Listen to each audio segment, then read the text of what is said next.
From somewhere near a taco shop, welcome to the Dirt Life Show with your host, George Hammel. All right, what's up, everybody? Episode 119 of the Dirt Life Show. This is a special episode that's going to focus on George Hammel and his story. I think everybody's been asking about this one for a long time to go in depth. Co-host Robert Blanton, the always awesome Robert Blanton. Thank you very much. And Robert, thanks for hosting. Press the clap. Oh, shoot. Where is it? See it? That second? Okay, there we go. Awesome. Yes. Thank you. I see you over there. Thank you. Thank you, man. The girl in the red. Robert, thanks for hosting, and special thanks from me for giving me the dime tour of this awesome operation you have going on here. Pretty awesome. Pretty cool. Man. Pretty cool. Yeah, so where are we today? So we are at the Warfighter Made headquarters. Temecula, California. Temecula, California, where all the magic happens. The magic. All of it. There was a lot of magic today happening when I was getting things set up, dude. What do you guys got going? You basically saw three dudes, on top of each other just oh, wait a minute. We were talking about the car. My bad. You said something about a meat sandwich. I don't know where it got me totally discombobulated. It went off right, track. Let me switch the camera, and then you can tell me what was going on back there. So right there in the total blackness, the dark night, we have our hopefully our three-time defending champ, Flyer 22. Flyer is a vintage military light strike vehicle, an LSV. It's one of two running examples in the U.S. The Flyer wasn't really used in the American military. It was primarily used by the Israeli commandos, Singaporean SEALs. The SAS got a hold of it, but when our coalition forces were using the Flyer defense, the vehicle kind of in the back there, if you guys can see, with a dummy sitting in the third seat, is a Cheneth light strike vehicle, which is the three-seat dune buggy. And there's a really solid chance that is one of 8 that I actually used as a Force Recon Marine. Dude, that's crazy. And is it, just in case somebody's listening on the radio or not having, is it all right if I say what I said? Like for me, it took me back to my childhood, and I said, "Oh, absolutely." Okay, so it's the G.I. Joe. It's the G.I. Joe buddy or buggy. Buggy, and what's rad about that is, if you guys can't see it on Instagram, go over to YouTube and Facebook. My unit, because that Cheneth three-seat light strike vehicle wasn't really a DoD item. Only Force Recon, the SEALs, and CAG, Combat Application Group, which is also known as I can't even think of what they're Delta Force. Oh, nice. We all use those things. Sure. And then they were basically mothballed, but because it wasn't a DoD item, my unit, First Force Reconnaissance Company, hired a company out in town in Oceanside, California called B&R Buggy. And just by a weird turn of events, the guy who ran B&R Buggy for 30 years is now a board member of Warfighter Made, and he's helping us rebuild that. So I remember, in the 90s being on our compound, and Gary would have a school circle of Force Recon Marines standing around, teaching them this, that, and whatever. And now he's doing it again back here at Warfighter Made. So awesome. With our vets and whatnot. That's like exactly cool. what we were talking about on the show. Like the perception and the perspective, like all that stuff can come full circle depending on how you live your life. Yeah, totally. I feel like there's going to be a lot of that as we dig deep into just how this stuff happens. It's just, it's amazing. That's awesome. So right, let's get through the sponsors. So, sponsors. I'm probably going to need a little help with that. All right, I'll do it then. You guys can always check us out like you do every week. Hit us up on Facebook, YouTube, get us in the archives like iTunes and all that stuff. Dude, we've been getting so many messages from people that have been on the road driving their semis, just going back and forth to work, being like, dude, we love the fucking show. It's like, it's so cool. And so it's starting to finally catch on. So you guys are doing an awesome job, sharing the show. Like, that's the best thing, right? Because that's what actually makes us grow. And Rob and I were talking about a little bit before, like all these social media algorithms are jacking everybody up. So keep sharing the show, because that's what helps us the most, is when you guys spread the word. So if you don't get to check it out live, we really want you guys to, but because you can comment in, hang out with us. You can always check it out afterwards on Google on Facebook and YouTube. And always wanted you to get interactive at the Dirt Life Show on social media. Hit us up in the DM, slide in there, and hang out, ask questions. We even got questions about how people want to operate their race program, which I think we will talk about tonight, right, Case? Yes, sir. So that'll be cool. And the show is brought to you by some fantastic partners. Head over to 4 Wheel Parts and get some KMC wheels, man. They got all kinds of cool stuff. There's all kinds of colors they've been releasing on social media, getting me all jazzed up for that. So, head over to 4 Wheel Parts, buy some KMC wheels. Motul, the guys over at Motul Oils have been a huge part of the show. We're actually going to come at you guys with some awesome stuff in the future here. One of their outside sales reps, Travis Britton, who just actually texted me, he wants to come on the show, hang out a little bit, and show everybody how good the oils are, what they can be used for, and like which oils go in what vehicles and stuff. So you can kind of go out and buy a kit and things like that. It'll be rad, because then you guys just go down the store and get exactly what you need. Don't even have to ask those dudes any questions in the dealership or at the shop. Thanks to the guys over at Shock Therapy. Use the code DIRTLIFE at shocktherapy.com or shocktherapyusa.com. Get some limit straps, a steering rack, BSD kits. They got all kinds of hard parts, and you can always get their shock tuning services. They do some amazing work. Tell Justin and all those guys that the Dirt Life sent you. EFX Tires, guys are always helping out. We really appreciate them. Evolution Power Sports, they got that self-programming for the ECUs now. You can use your phone to program your UTV. How cool is that? Yeah, it's pretty rad, right? So just think. Use your phone and app, and then all of a sudden you have way more horsepower. Like, it's pretty sick. So go ahead and... There's an app for that. Yeah, exactly. I prefer to do it the old way with stickers.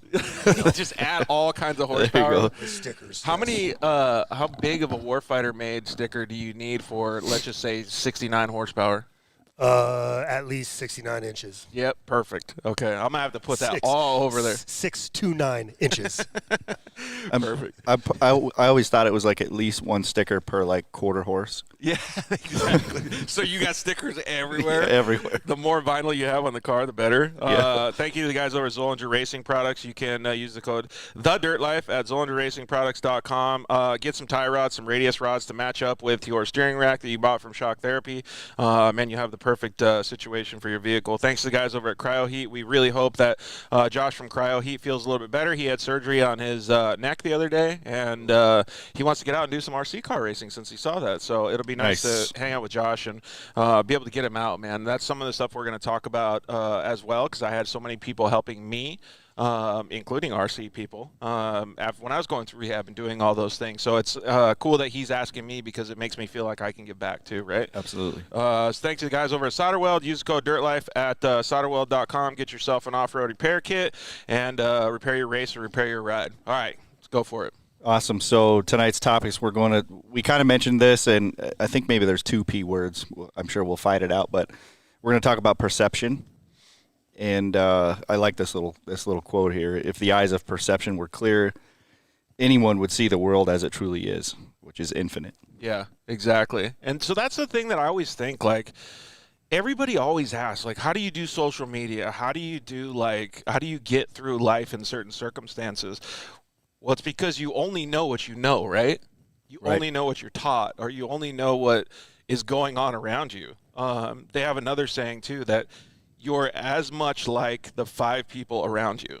Like, so the 5 people that are around you, they influence how your well-being is. They influence how your voice is, everything, right? Right. So your dialect, everything. So when you have a clear perspective. There's the other P word. And your perception is infinite or open, you really have no limitations in your life. Like, you can go get any job you want, even if you don't have a education, as long as your perception sees you there. Right. And I think we kind of talked about it, but for me, like, a biggest in work and any part of your life is that perception is reality. So even if it's not, it's the perceived reality, I guess is what I'm saying. So sometimes when we're in a bad mood or whatever we're doing, like we got to adjust so we don't put it out that it's perceived in a negative way, if that makes sense. Exactly. Let's answer some of these comments and stuff that are coming in. Hi, Lena from Rimrock, Arizona. What's up? John Huppers. Can you see that case? I can't see it. I can't see it. So we got the Why do you have the three old dudes sitting I up know. here? We got to look at it, stare a little bit closer. Experienced dudes. Yeah, exactly. Hi, Kate. Influence. Yeah, you definitely influenced me for more tacos, that's for sure. Yeah, and then let's see here. I can see it a little bit. John got to do something on cold. Nope, we're not doing anything in the cold, dude. We're staying right here in Southern California where it's nice and warm.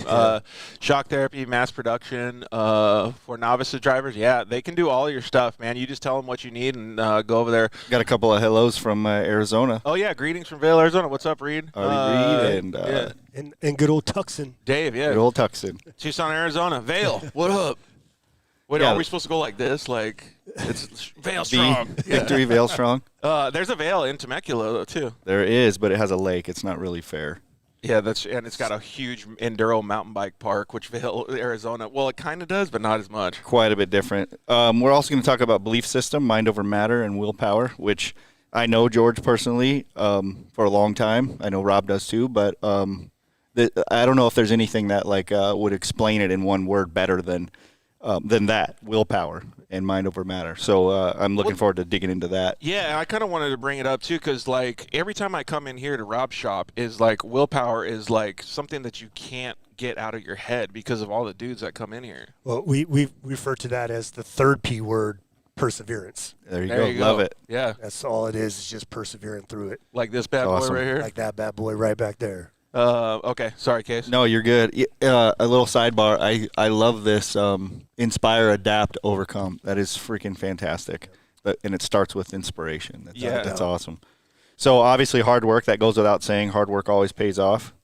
And then George is heading to Texplex here pretty quick next weekend. Yeah. Outlaw Series. Yeah, maybe we'll just get that out of the way. So we're going to be at Texplex, then we're going to go to the Mint 400, hang out with Rob and all his homies. But Texplex is going to be super cool because they're going to have a live feed. Shock Therapy is going to be bringing the whole live feed and the whole system over there. Awesome. And I got the opportunity to go announce the races. So it's kind of it's exactly like that whole perception thing. I thought it would be cool to start a podcast. I had no idea how to do it. But then it's leading into other stuff now where people are asking me to go announce some races and stuff just because I like it so much, right? And it's a passion of mine, so it's really cool, and I get to go do that, and I'm really looking forward to the opportunity because I get to go meet a whole different group of people out there in Texas and really join hands with all of them this year. Great people out there. After sitting next to Rick Johnson, is it just easy after that? I don't know, dude. He's such a boss. For me, I just feel like I'm stepping all over myself because he's just killing it, right? Isn't that crazy? I bet we would all have a story about that where there's somebody that we for us, that was, RJ, are you kidding me, when we were growing up? Hey, so before we get going very much further, Brett Carpenter just joined on Instagram, so I want to throw a huge shout out to him. He's one of the topics that I wanted to talk about on this show, so before we get too far into it, because I know that he'll probably want to spend some time with his family, I want to just thank him a million times over because he didn't think, again, perspective, perception, whatever you want to call it, he didn't think about his race, the race that I got hurt at in 2019. He stopped and helped me. He's one of the reasons that I'm able to sit here. It still brings, almost brings tears to my eyes now, but every time I see him, I just want to give him the biggest bear hug because he's the dude that didn't think the same as everybody else, and that's the point that we're going to make tonight. Don't have to think the same. Just do what you feel is right. Absolutely. So thanks, Brett. And it's a bear hug, not an air hug, right? Yeah, exactly. Awesome. We also have special guest, Collins. James Jeremio is calling, 5:30. Yeah, he's a boss too. So looking forward to all that. So what? How do you feel about? Do we jump in with the PW50 or how do we go? I don't know. How about this? How about I'll just give everybody a baseline because I'm really I'm not embarrassed to talk about my story, but I don't feel like it's necessary for me to give super crazy details unless they fall into the story, right? Sure. So Casey and I both grew up in the dirt. out in Vail, Arizona, which is a small town by Tucson. Started riding dirt bikes and things like that really late. It was when you talk about professional stuff, like 12, 14 years old. But we fast-tracked it because we want to be professional dirt bike racers. Fast-tracked it, so we got to be professional in 5 years for Casey and 7 years for me. So it was way faster than what normal kids do. But in that duration of time, you break a lot of bones because you're not riding easy. You're going faster than what you can handle, right? So that teaches you a lot. It teaches you how to handle pain, and it also teaches you that you have zero patience in your life, right? Absolutely. But, so we go through that. We reach a professional status, not professional status like big ballers and making all kinds of money in factory rides and stuff, but it was enough for us, right? Like making $200 from the AMA so you get gas to get home. Oh, I got $500. Oh, man. Yeah. Wait, did you just do this to me? See, I don't know. One up. One up. He was way all faster good. though, so he was making the night shows way before I could even come close. So it was a fast track, and that taught us a lot in our lives. And I got Focus. hurt. Biggest thing would be focus, I would say, in that hard work and focus. Yeah, exactly, because you got to do better than everybody else, right? There's a lot of details and stuff that come in that story, but for the short story, I broke my back and got paralyzed.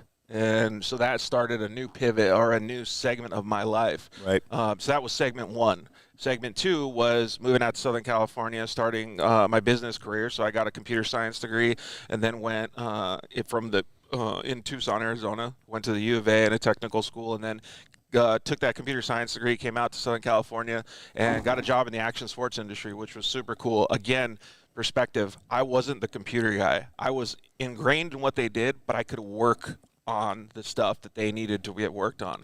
So they would interview all kinds of people, and it just so happened that none of those people matched up with the vibe. Like they couldn't, like they would go in there and they'd be, I don't know, like, and I don't mean this as a derogatory comment, but they'd be the total computer nerd, right? And everybody else in there's going surfing and like going bicycle riding at lunch and all this stuff. Didn't work. Like the culture was, it didn't work. Just like if somebody came in here and they were a sissy, it wouldn't work, right? They would probably never want to come back because you got to be pretty, you gotta have thick skin around here. thick skin at Warfighter Made, because that's the vibe, right? So it's the same kind of concept. And so, how many times did you pull the?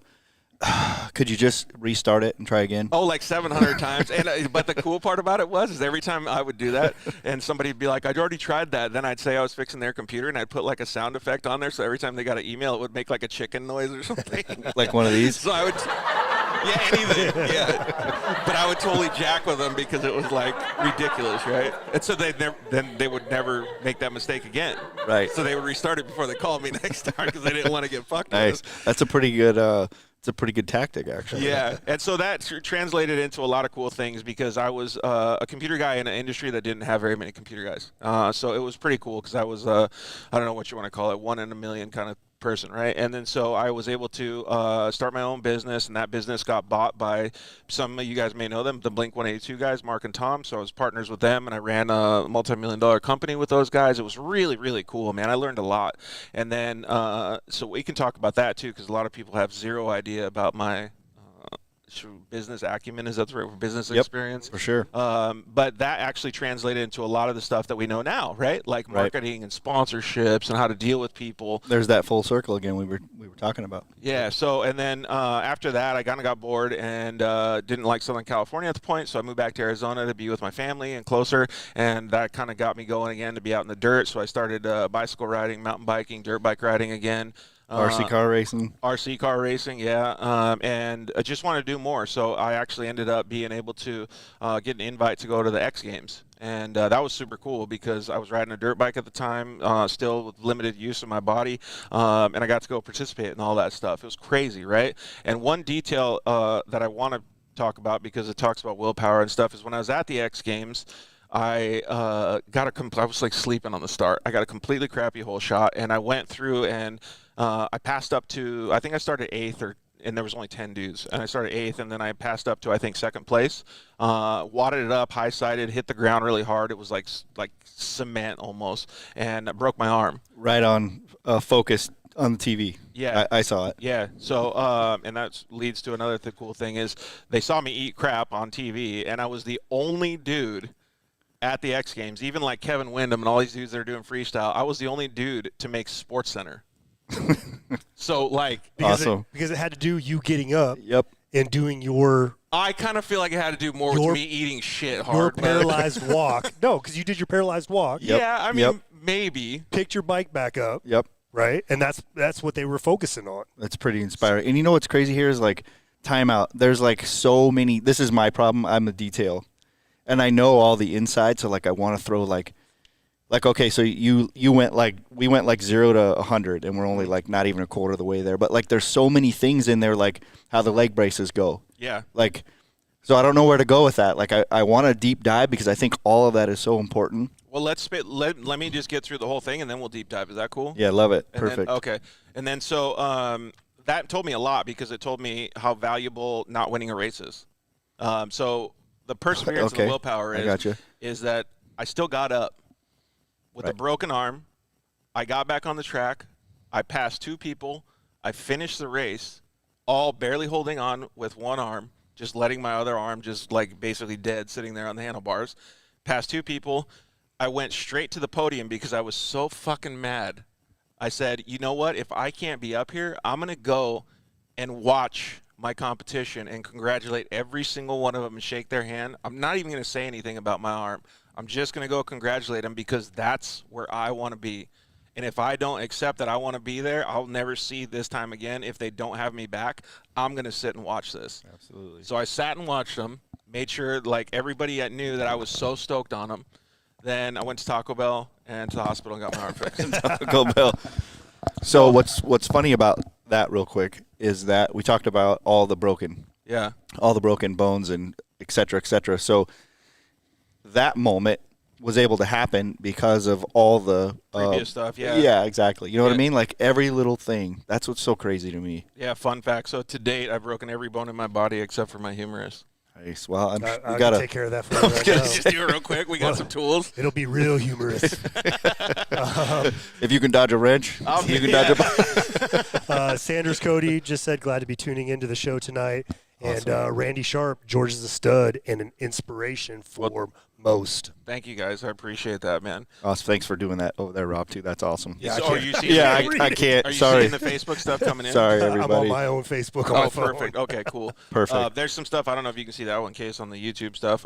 Can't see that one. But yeah, so to fast forward, and then I started training for doing the X Games again for the following year, and unfortunately I crashed again on the dirt bike and broke my back for a 3rd time.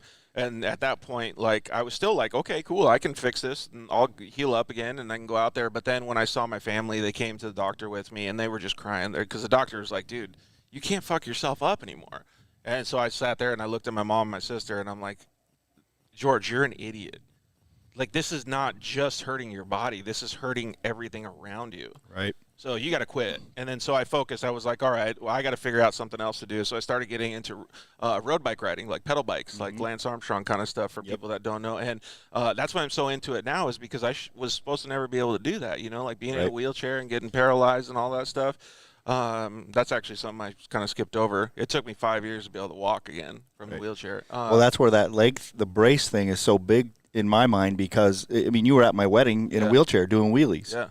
And then it wasn't that much far later. It was like, hey, I'm racing X Games. It seemed like it was, but it seems like it was close, right? Yeah.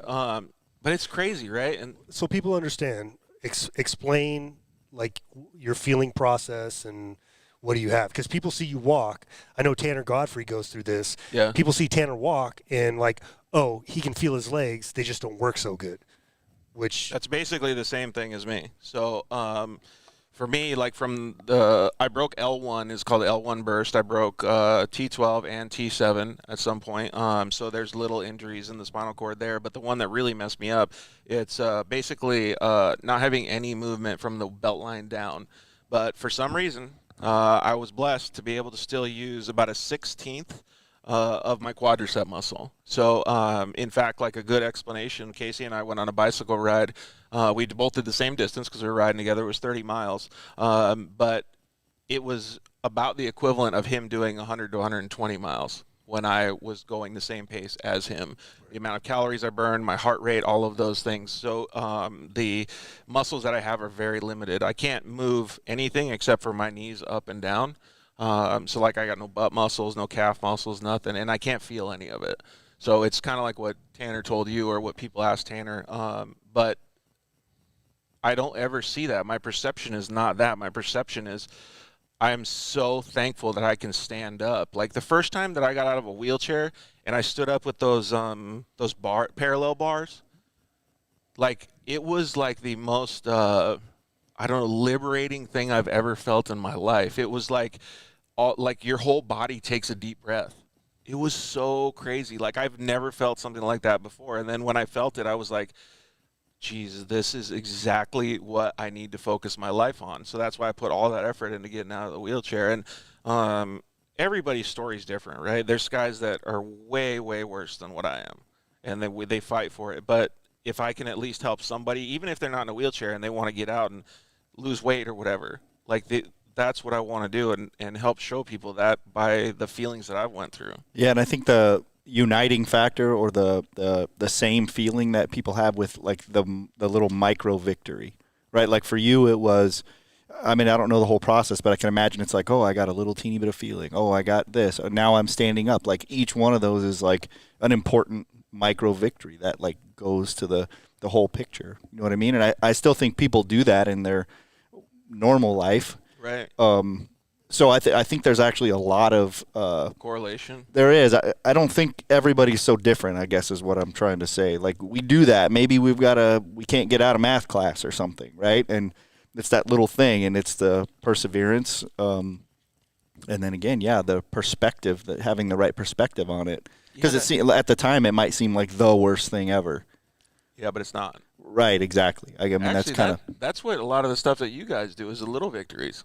It's everything's a little victory. From, you have somebody that's a veteran that has an invisible injury, which traumatic brain injury or post-traumatic stress, and it's really a lot of people say day by day. It's really a moment by moment, right. And for a lot of vets, just getting out of bed is a little victory, right? And so you got to celebrate that, and absolutely, and it's what we're out here doing, and eventually then it's, you're getting up, you're getting dressed, you're getting outside, which is a big deal for a lot of vets. And then, we're trying to get you to come out to warfighter made events like Adrenaline Therapy Saturday and put you behind the wheel of a Polaris Razor or something like that, and just let you have a little fun again. It's exactly what Casey's talking about, the building blocks, right? Yeah, and so I should probably preface it by saying this too, is like when I get up in the morning, I don't have a smile. Like I'm fucking pissed. Like I wake up and it's like, hey George, you're back to reality. Like that body is not doing very well. Right. Like, and you have to deal with all of this same stuff that you just dealt with yesterday. Right. Like you still got to do it. Right. Like today is not that new of a day. So you got to change your mind and make it a new day in your mind. Absolutely. Mindset. That's the other one. And that's not a P word, but that's huge. And that I feel like that's kind of the centerpiece of the show since the beginning. Yeah, you're right. Yeah, and we've had so many cool guests come on too, like that talk about that. So inspiring to see that whatever it is they're dealing with, that they somehow overcome and get through it and keep moving. But yeah, so like I mean, I get up in the morning and I'm not stoked, right? Like, and it's not because of anything that's around me. It's because of what I'm dealt with. You know what I mean? Like, you've heard it before. Then you talked about with the invisible injuries, Rob. Like, you're trapped in this body. Like, you can't get out. You can't go take your car and get a new one. Right. Like, this is it. Like, you don't have anything else. Right. So whatever you get, like your knee and your leg is messed up still. Like, you're getting over it, right? It might get a little bit better, but dude, you're stuck with that bad boy. Well, then it's that again. So this is where we'll go with the perspective and the perception. The perception is like with that invisible injury, like Rob said. Other people's perception is, well, they look fine, but like there's this inner thing that you can't explain it. So that's where you have to make the shift and decide, okay, what is it that my new normal is, and I'm going to do that the best I can. Yeah, absolutely. The new normal is something that we talk about all the time. For veterans, how you were before you went into the military or before you went to combat, that's not you anymore. Right. You have experiences that very few other people have. Sure. So let's figure out your new normal and drive on with that. Yeah.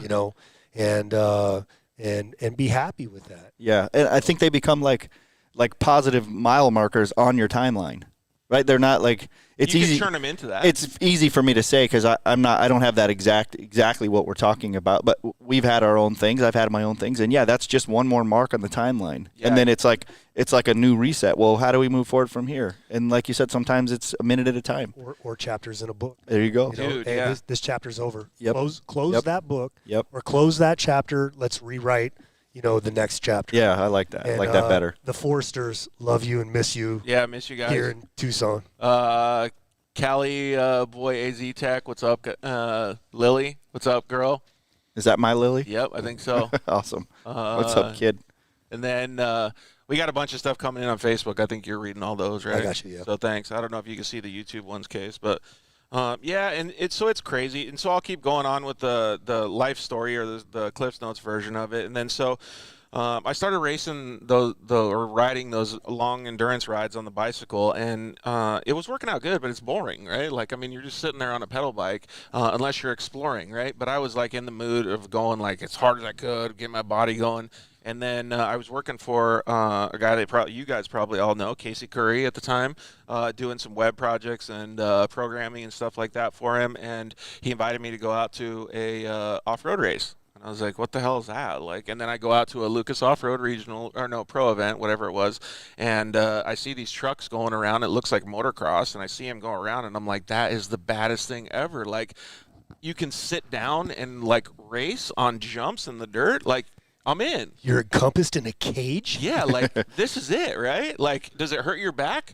No, it's okay. You can use a seat pad. Boom, I'm in. Yeah. Like, Yeah. we're good. Awesome. And Stay out of pro lights. yeah, exactly. Well, yeah, exactly. But and then so he invited me to go test on Pro Light, and I was like, Of course you did. This yeah. is different. Yeah, and I was like, this is badass. Like, this is so cool. Like, I'll just put a bigger seat pad in it.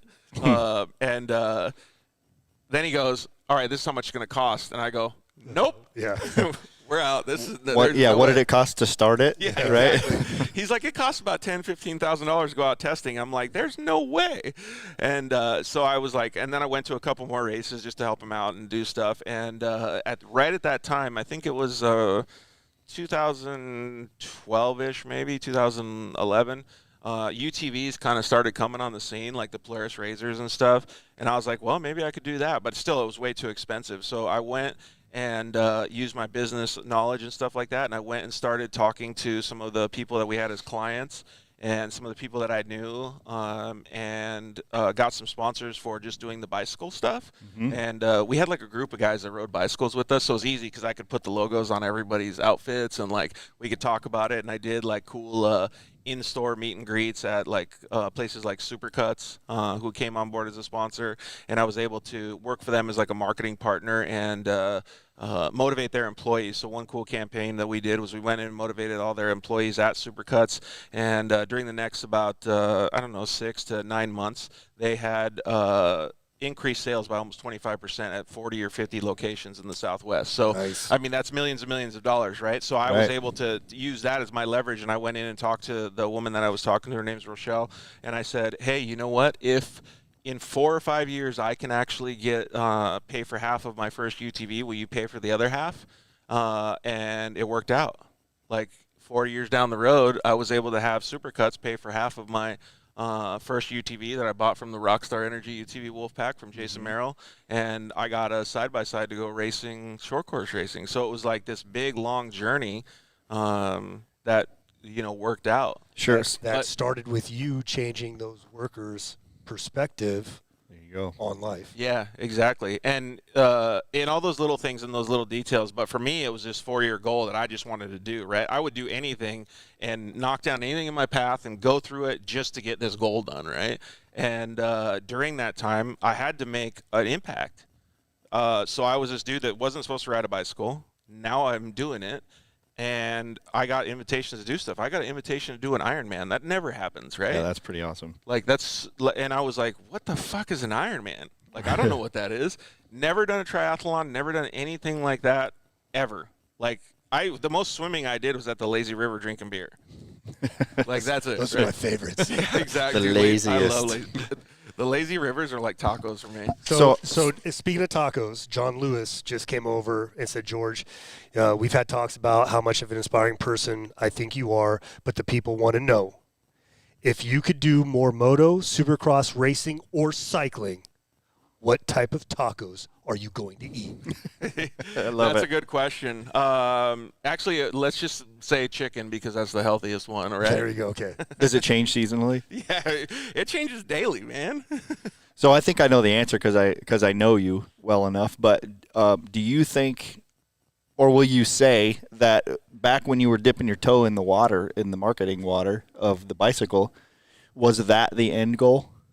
The off-road racing? Yeah, exactly. Or did it kind of just naturally?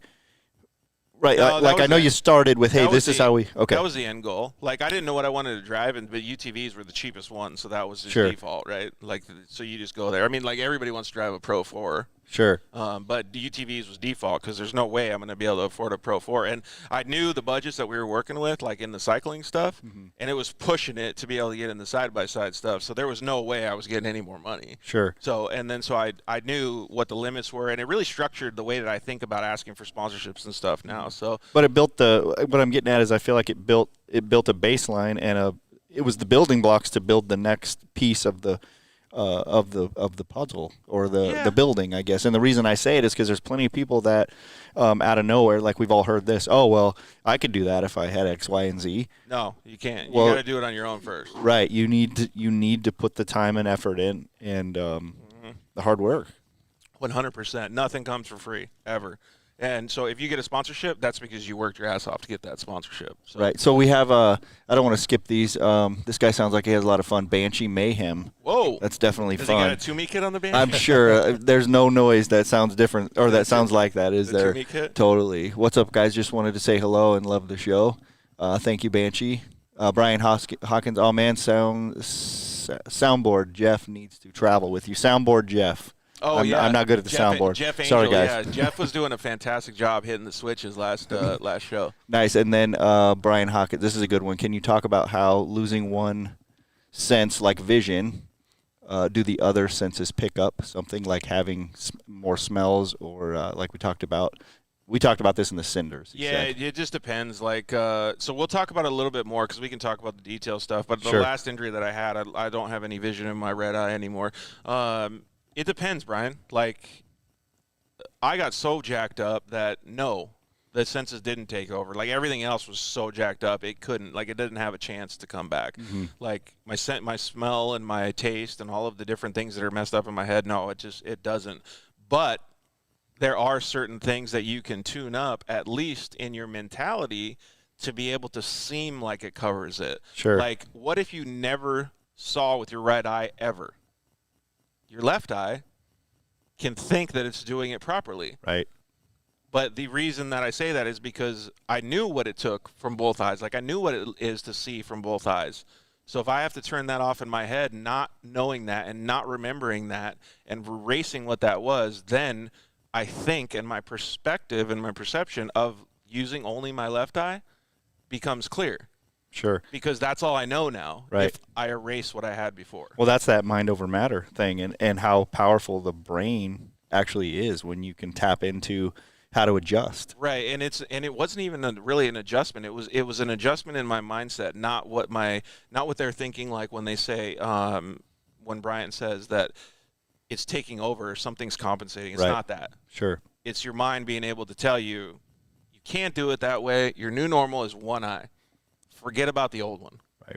It's just what you can see now. So, We had on IG, Cali Boy Aztec jumped in and said, amen, hard work pays off. yeah, And then it looks like we got, Kate. it's going so fast. Yeah. Official Kate Curtis, yeah. Hot sauce, hot pepper, and it's gone. Sorry. But yeah, we all love hot sauce, hot peppers. We had a good quesadilla that was pretty hot at the RC races yesterday. We did actually. But yeah, so just to continue, because I really want to get through this so you guys can start Sure. asking questions and Yep. we can really get in the meat of it. Yep. So I decided that I wanted to go race off-road and short course and stuff. So that was like my foray into it. No idea what I was doing. No idea how much work it was going to be. Nothing. Like I didn't know. Like I kind of thought it was going to be like dirt bikes where you wash the dirt bike after the race and you can keep going again. No, it's 20 times more work. It's, Right. 4 tires means 100 times more work. Right. Multiplier. Yeah, exactly. But it was cool. Like, I got out there and I started doing it, and it really changed my mind. And I always tell people that I like racing because it takes me out of that normal that I'm used to. Like, it puts me in a place, like, if your race is 15 minutes, that 15 minutes is the most freeing, forgiving time that you have, because you don't think about any of this stuff, like, maybe what Rob and his guys get engulfed with the memories that they have, or me with my body being injured. I only focus on one little thing, and that's getting around the track as fast as I can and beating the other people that are out there. So for me, that was liberating. It wasn't stressful. It was just putting myself in a position where I just had so much fun and I forgot about everything else. So that's why I liked it so much. And we raced from 2014 basically until 2019. I was able to achieve a professional status. I was able to work with great brands like UTV Wolfpack, all kinds of different sponsors, and really integrate well with Yamaha at one point. So it was really cool. I learned a ton about marketing. I learned a ton about the way that you have to be with people, and I learned a lot about what you can do yourself to be able to go out there and achieve your goals. And then, unfortunately, I got hurt again in 2019. I got at the UTV World Championship, I tipped over in a corner. I got out, walked to the side of the track, stood there for a little bit, waited till the track was clear, walked back over, see if I could push the car over. Couldn't do it. It was too heavy. So I started walking back to the side of the track because my race was done. And right when I did that, the track was pretty much clear. Like, I couldn't hear anybody coming. I saw some people like saying that it was okay, it cleared across or whatever. And just as I walked off the track, my car was sitting like this on its side. I was walking kind of next to it. A guy came over and he went to dodge me. He kind of got out of the way, but then somebody ran in the back of him, and it pushed him into me. And if you know, on race cars, Rob knows this, the door bar, like where you'd put your arm on your passenger vehicle, like where the window is, that's a solid tube, a solid metal tube.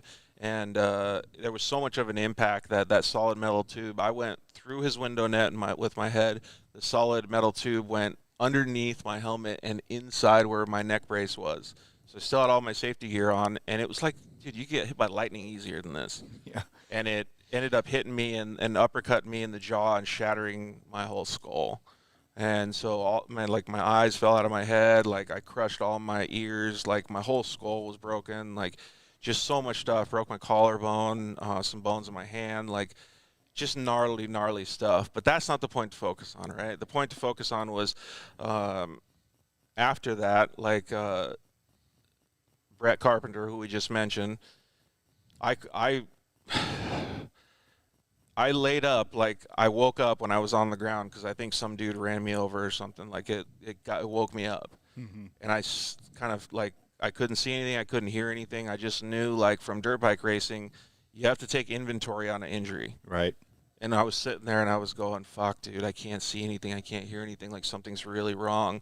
I'm in so much pain. Like, it was the most pain that I don't even know how to explain the amount of pain. Sure. And at least I had a little bit of mental capacity to be able to do this. And so I took off my glove and I put my my hand over my face and my mouth, and I could feel liquid, and I couldn't see or do anything. So I tasted it, and I was like, dude, fuck, that's blood.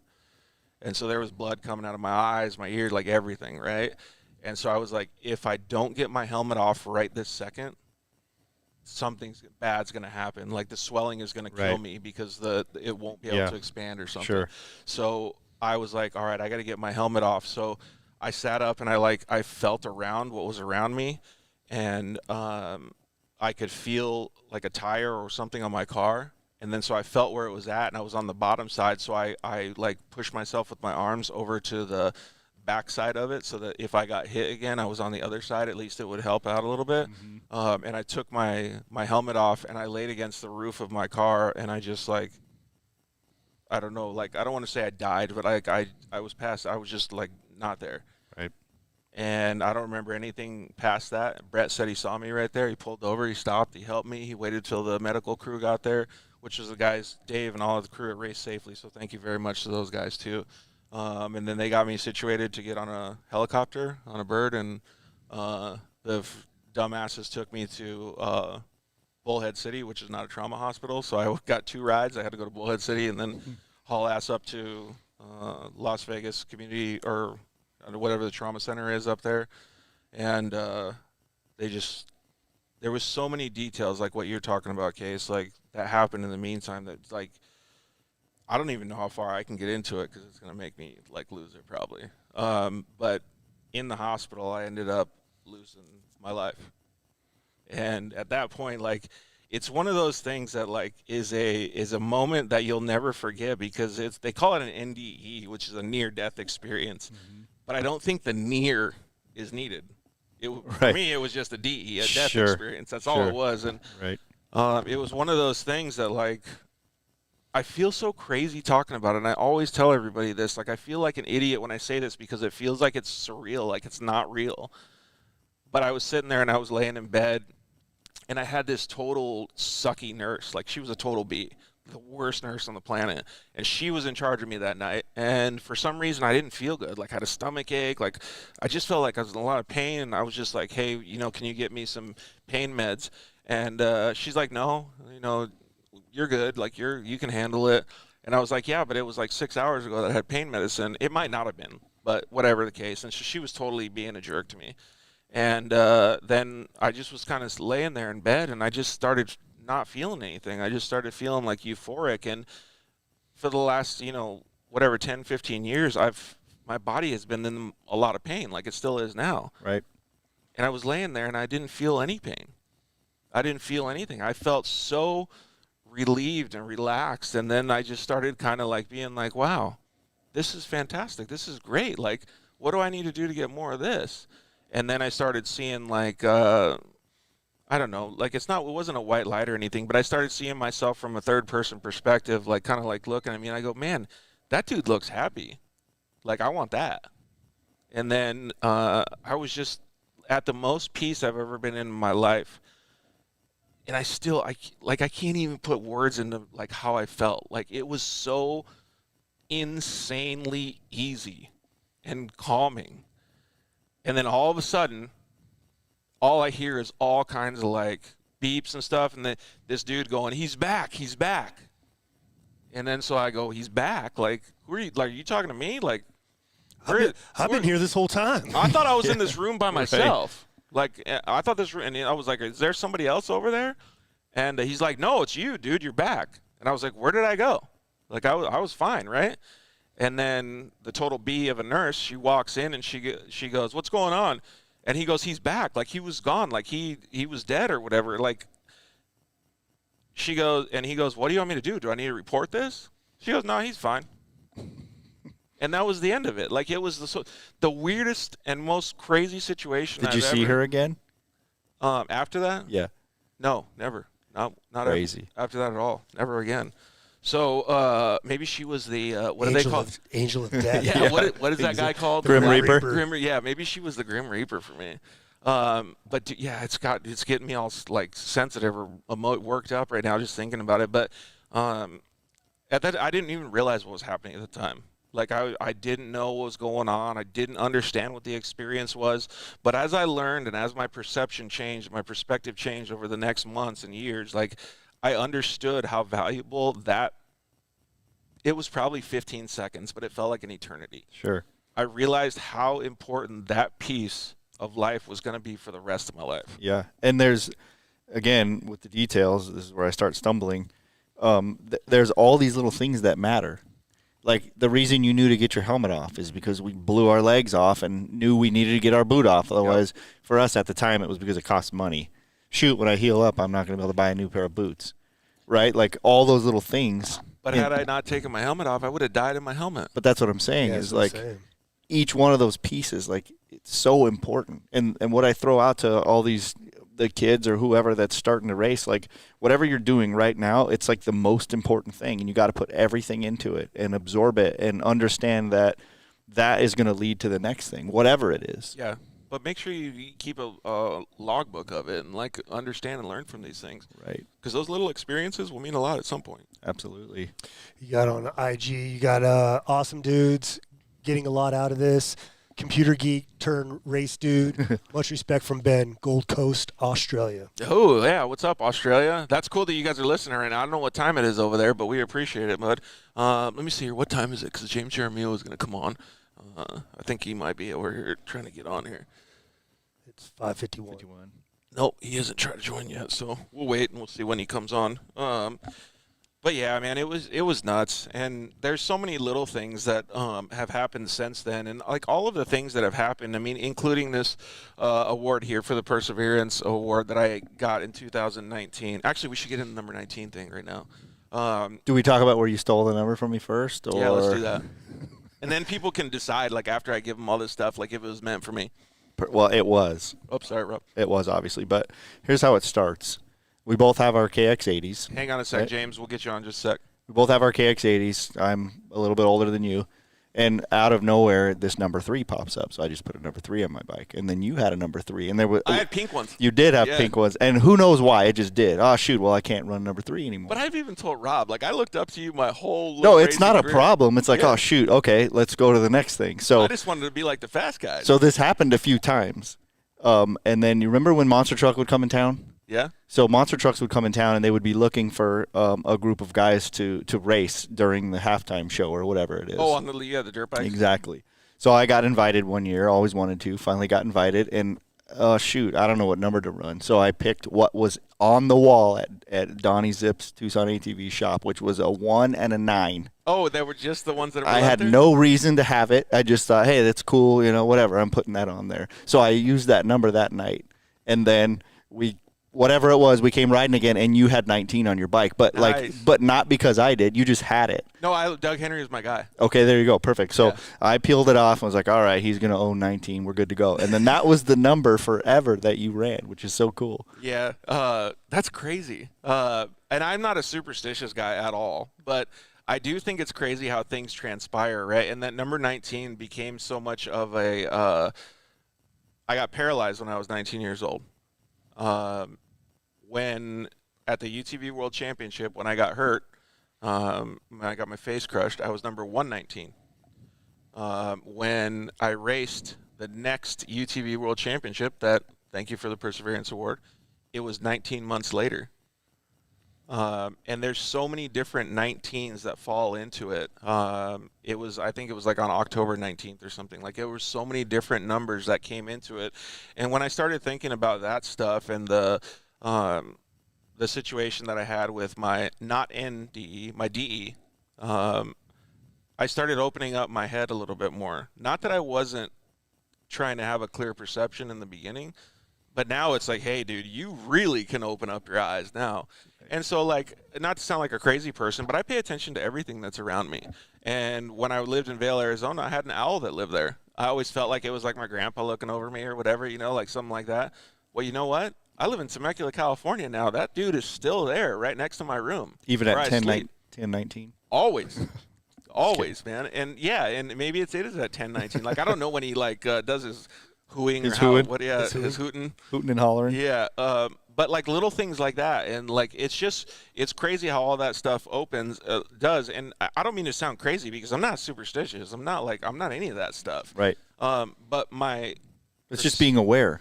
Well, I feel like it's just I have an open mind. I have an open perception of the things that are going on around me. So I don't just close my eyes and say, oh, that guy's crazy for thinking that an owl is his grandpa or something. You know what I mean? I just open my eyes and live it and accept it. Lake Life Shibby just came on. I'm so damn happy you're telling your story to the world. Super stoked for you, my dude. You have shown me so much in life. Thanks, Cody. I appreciate it, man. You guys did a lot for me too, so I actually should not forget about this because this actually has a big meaning to the whole story too. Is that when you do have bad things happen to you, Rob knows this firsthand. A support mechanism is massive in anything that you do, and I had all kinds of good human beings around me. Just to make it short, they had a fundraiser for me, and all kinds of companies in the off-road industry got in, donated products, money, all of this different stuff. And Cody put together this massive event. In fact, it was the largest off-road or side-by-side event that still happened in Tucson, Arizona. All these people came to support me, and it was crazy because at the time, A little detail is I could barely sit up at my house. I was still that hurt. Barely sit up, and I mustered up enough willpower and enough strength in my body to be able. I slept for 2 days afterwards, but to be able to go to this event, and I got all the love, and I soaked it all in, and I talked to people, even though I couldn't see them. I pretended like I could, just so that I saw the smile on their face, like with the hugs and stuff. You know what I mean? Like, so even though I couldn't see them, I could feel them, and I knew that they were smiling, and all of that stuff meant so much to me because just about like people helping each other. It wasn't about, well, they wanted to win products and stuff too, but everything around it was based around me, right? And I didn't understand it like right there at the time because I was still so hurt. I was kind of going through the rehab process. But as I figured it out and as I kind of went through this process, like we had medical bills that were at $500,000 through this one instance, right? And there's no way that any fundraiser is going to raise $500,000 really, right? Like that for one person, like this doesn't happen. So they were just trying to do whatever they could to help out. And it just so happens that during that whole time I was seeing doctors to be able to see if I could get teeth replaced, my jaw aligned, like all of this stuff to be able to eat and to actually be able to function and bite things because I couldn't. Like everything was so broken I couldn't even eat food.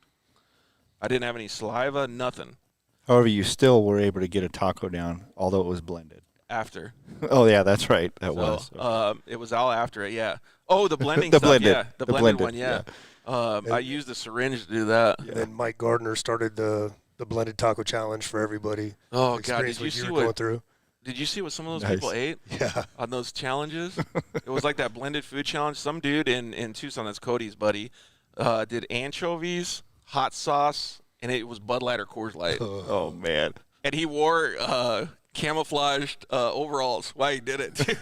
He was going fly fishing. Dude, that dude was so funny. But, yeah, like Mike Gardner and all those dudes. Let's get to James. All right, we can talk to James. But I wanted to thank those guys for doing that because all that money went to me getting teeth. So it was really cool because now I'm able to eat the tacos. Nice. And believe me when I tell you this, those teeth are way better than your OG teeth. Oh, way better, dude. Way better. Way better. Them little baby teeth you had going on. Dude, those got broken so many times. It would look like I got hit by a baseball bat in a gang fight, right? Exactly. But James will be a good person to talk about perspective, too. Chewing on firecrackers. What's up, James? Hey, guys. How's it going? What's up, man? Good, man. How Good, are man. you? Good to see you. Good to see you, too. All right, let me put him on the screen here. All right, go for it, Case. All James. Right. So, well, I know James better than you, so Yeah, I'll do you the do. intro. Good. So James Jaramillo is a spinal cord injury person just like me. He actually crashed on his dirt bike. You can go check out his episode because he was one of the first episodes in the Dirt Life. I think he was like within the first top 20 episodes, weren't you, James? Yeah, I was right at the beginning when you started doing it. Boss, Yep. dude. Well, thanks for helping out. Like when we were beginning building blocks, right? Mm-hmm. It's story time, so that was a good episode. But James is one of my inspirations, actually, because he still lives life in a wheelchair, but his perception and his reality and the things that he does and the things that he actually is able to do with his limited function, just like me, is mind-blowing. Like, literally mind-blowing to me still. He still races professional side-by-side stuff. You know, I don't anymore, but he goes out there. He's probably going to race the GAS Great American Short Course Series coming up, and he builds his own race cars and gets everything lined up to the way his body works. So his perception and perspective on the world and what's around him is beyond what I've even been able to open my brain up to, because he doesn't see it as a limitation, what he's building. He sees it as something that can help everybody. Yeah, absolutely. So it's pretty cool to be able to talk about perspective and perception with James. James, what can you add to having to figure out how to do it? I guess that's kind of a general statement, but adapt, overcome. I think that's that's in your vocabulary. You live that daily. I feel like it should be his middle name. Yeah, that might be a tough middle name, but or my right now it's my dad's middle name, so that might be a little bit of the argument to try to get that fixed. But as far as adapting, overcoming, what I would say is kind of from what I've experienced, whether it's building a car or anything else is, and I think it's one of those things, it's a little cliche. We've all kind of said it a lot, but it's one of those things that's almost harder to remember it, especially when you're going through the hard times. But just really just working with the information that you have at the time and just doing everything that's just kind of focusing on what you can control. Like when I would build the hand controls, we've got a really dialed in system right now, which is a relief to be able to say, because I think it's I haven't really had to tweak it much for about 2 years lately, and it's been great. It's been something that I haven't had to really try to work on for quite a while. But in those hard times of trying to get the steering figured out, a lot of that was when we were trying to get a hydraulic system worked out. So then I knew that the only thing I could work with was the hydraulics. So then it's a deep dive learning of how can we control these hydraulics to make it work better. Then once the electronics got better, and then once we thought, oh, well, maybe we could do a steer-by-wire type thing, it was learning almost a little bit of robotics and just learning what I could control within that system to make that better. And then now with the high-powered electronic e-pass systems that they have now it's learning more about how we can make those better to get the feel that I need in the car. And then same thing with the brakes. It's been playing with brake pressures, learning what we could the things that we're able to, the information that we have at hand, and how we could adjust that. There's certain, but like with the brakes, I mean, you could probably really get crazy with it, but none of us know how to make those parts. So then, what are the parts we have access to, and how can we make it? And then, I feel like everyone in their life has something like that they could work with. That you're just working with what you have and control what you can control. Dude, he just became an expert in 3 or 4 different like mechanical areas just to achieve one goal, and that's to drive a race car. To race. Hey, James, for everyone that's going to listen to this later on, or for those that don't know you, can you explain your injury a little bit and then talk about your race car and how your controls work? And let me caveat that the first time I met James was through Shelby Anderson at the UTV World Championships 3 or 4 years ago. Yep. And Shelby was just like, James uses hand controls. And I walked up, introduced myself, and I was like, hey, can I see your controls? And he says something to me that I assume is just like, yeah, So I stick my head in, and he's like, I'm peeing right now. And I'm like, oh, my bad. Sorry, dude. Walk up on him, dude. Sorry, bro. So I'm intimate. James and I are intimate. I don't want to brag. Right. Okay.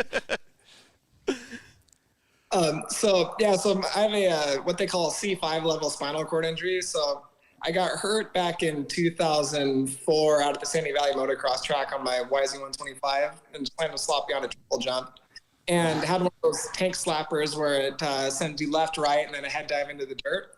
And so your C5 vertebrae, it's about right in the middle of your neck. It's one of the more typical ones that break on the neck injuries. So like if you can touch like the back of your, in between your shoulder blades, the one that pops out, that's your C7. So then there's the 2 bumps above that's C5. So that's what I broke. And with that injury, you get, so it your arms will still typically work, but then you'll lose a lot of like your fine motor function around your arms. So like I have my shoulders and my biceps that work, but not my chest and my triceps. So like I can, for those of you watching, I can push a weight, like kind of like curl up, like I'm doing a curl at the gym. But then if I want to like lift away from my body like that, I can't, like, I need to like throw my arm out. I can't control that movement. And then my wrist will move up, but then I can't move my fingers. So, which makes it, I have pretty weak arms, strong enough to push my chair around, but not too strong. It makes it difficult to drive a race car because they're just set up to have such a heavier steering feel than what I can move. So that's been our big issue to try to get a car set up. And then same with the brakes as well. So what we learned on the race car was, since I can't grip the steering wheel, we have what we call a tri-pin. So it's a pin that I wrap my hands around and then around on my fingers. And then there's 2 little pins to stabilize my wrist. So I use that for steering. It's like a little cradle. Yeah. To go like, and almost like the bus drivers use, but it's way more tacked out. Right, bigger. Yeah, like one of those like spinner bus driving knobs. And then I have a lever on my left-hand side for my throttle and brake that's basically the same type of tri-pin, and I pull it back for gas and press forward for brake. And what we learned is to try to keep it close to my body. So like we'll cut out the throttle cables. Now they're all sensors, not cables anymore. Master cylinders, moving everything down by the seat so I could get as close to it as possible to press it. And then on my steering wheel, what we've learned is instead of me trying to reach out to the steering wheel like you normally would, it's a lot more arm strength. So we have my steering wheel flat in my lap, kind of like a bus or a sprint car. Yeah. So I don't have to as far as I get a better control over the steering. Yeah, and that movement that he has in his shoulder, he could do it. Hence the reason why my face was going down towards his. My bad. Hey, one of the craziest things that James does, though, because all the stuff that he's talking about is like a mechanical genius, right? But it's so simple. Casey, you'll like this. Tell him how you do the radio and the tear-offs. Oh, I've got these elbow buttons. Well, they're heel buttons from Rugged that I'm happy I stumbled across them. They're one like day. staple. Hit the red Staples button. The easy button? Yeah. Nice. And then so I have my tear off button. I have these roll offs, kind of like old camera film on your face visor. Yep. So back to full throttle, it's on my arms in a spot that I can dab my tear off. So then I'll slap my elbow into my seat to dab the tear off button, and then for the radio I'll do the same. And then once I just get it, wiping the vision clean, just smack it. It's so sick, dude. It's awesome. So cool. Yeah, Brian, it is crazy to do these stories. It actually makes me happy to talk about all this stuff, dude. It makes me feel good to have these open conversations. So it's rad. Yeah, I think anytime. Well, I don't know. I can't speak from this chair. I can't speak to exactly what everybody's gone through, but I think a lot of times people think that they don't want to have that out. But I think it's good because like it's inspiring. You never know who it's going to inspire. Yeah. Like each little fight, like just hearing about like the button. Like I'm already picturing you going through all kinds of every catalog you can think of. Like I need to find a button. Yeah. And then here you go. You find this perfect one that Dude, has. you would be amazed at the Yeah. research this dude does. I'm sure. But that's one thing I want to say before James answers what you're talking about is we're not just talking about us getting spinal cord injuries here. Like this is not like an injury contest or anything like that. Like the stuff you've been through in your life, the stuff Raul's been through in his life, all the guys that come into Warfighter Made, everybody that's listening in the audience, like everybody has their issues. Even if you're just like are depressed at your house. Right. All of this stuff is the same concept. If your perception changes, your perspective changes, you want to have a good day, you can make it a good day, right? Like all of this stuff goes all across the board. Right. Agreed. 100. All right, so the button. Yeah. Yeah, the button. So that's that was a tricky. That was a random deep internet blog find one. We thought was the greatest idea ever. So I'm glad that one stuck. At least the YouTube is like college now, so you can just go find something on YouTube, get stuck in the vortex. Right. I could not imagine building these cars like 20 years ago when you have to go out of catalogs and everything. It would just take forever. And overnight shipping, you'd stretch out a car build like 2 years. Right. That's so true. Amazon hooked you up. Government schedule. Yeah, exactly. Hey, real quick, no big deal. Hill just came in and was commenting on B-Hawk 568 and basically said, these are some boss dudes. Definitely makes me feel like a pussy when I complain. This episode should be taking place in IMG Motorsports right now. Yeah. But James' father passed away, so James, we're all thinking of you right now. 100%. We love James big time. Tonight when I go home, I'm going to raise my glass to your dad in celebration of his life. And, Yeah, 100%, dude. Cheers to that. Yeah. James' dad is a good dude, too. So, yeah.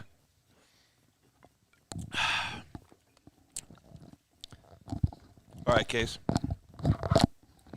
So how about we talk about the? I know we kind of touched on moving the social media needle, but yeah, I don't know how far we want to dig into this because I feel like this is going to be a vortex of questions. But like, well, just focus on because here's the problem. There's the muddy side of it, and then there's the positive side of it. Okay. And I think you got to walk the fine line and keep it positive. All right. Can I change the subject? Yeah. Real quick. I got one more question that I want to bring it back to James. Yeah, hit it. On. James, so you're basically a quadriplegic incomplete. Yes. Correct? Okay. And you've been racing now for 4 or 5 years in in your current state with your UTV? Yeah. Yeah. I want to hear about some of your victories, not necessarily the races that you've won, but the things that you've overcome, and the situations where you've gotten out of your car and just kind of did the old fuck yeah. Yeah, totally. Yeah, I Great would question. say. Well, I'm still waiting to win a race, so that's that we're still working on that one.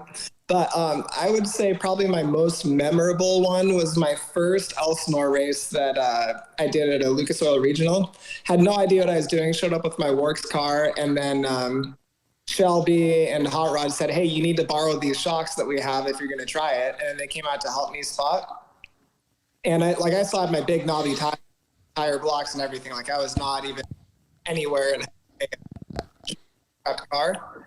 But it felt so much like motocross, and it was so much what I loved about when I used to ride my dirt bike, that then when I was getting back to the truck, and I mean, I got beat really bad. Like I was for sure way in the back. And, but just like the feeling of being on the track, the way the weekend went and everything, I remember I was driving back to my truck and I was thinking, there is no way that I'm not going to be doing this. I need to figure out a way to keep this in my life. And I'd say that's probably one of the coolest ones. And then since then, I You mean, can see him smiling when he's thinking about it, dude. Yeah, I'm smiling when he's talking about it. It's perseverance. George will agree with me on this one. Now looking back, it's one of those things that you wish you'd almost appreciate it more when you had it.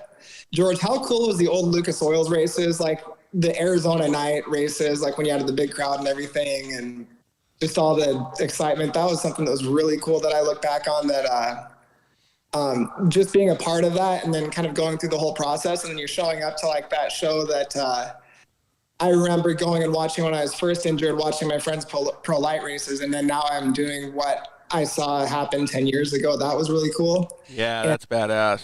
Yeah, making Crandon and everything happen this year was awesome too. That was Dude, I'm still jealous of that he's ridden Crandon. That place looks so sick. Bucket list. Dude, yeah, I do remember that, James, because I remember looking up like at the grandstands at the Lucas races, and it was packed. Like you couldn't even find sitting room, and all of us little UTV guys are out there like they're announcing our names and stuff.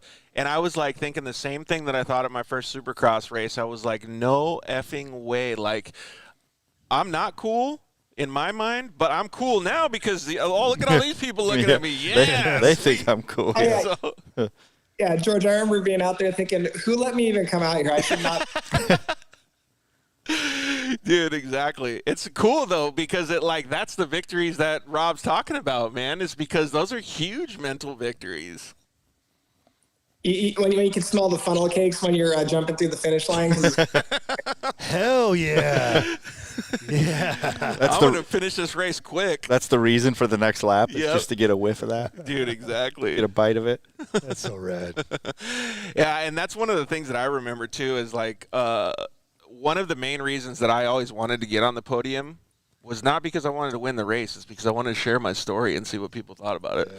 Like, hey, you can't see me in the race car. You don't know that anything's wrong with me. But once I get on that podium, you're going to know that my body's fucked up, and I can talk about it to you. So hopefully I can help share this and make a difference with some people. And it was cool because James knows this as well as I do. Like, I'm glad that people are watching the show, and I'm glad that people watch the Dirt Life and stuff. But as long as I can help change one person's life, I'm stoked. Like, I'm totally stoked. And James, I'm sure, talks to people even at the grocery store. Like, it's just random stuff that happens, man. It's cool.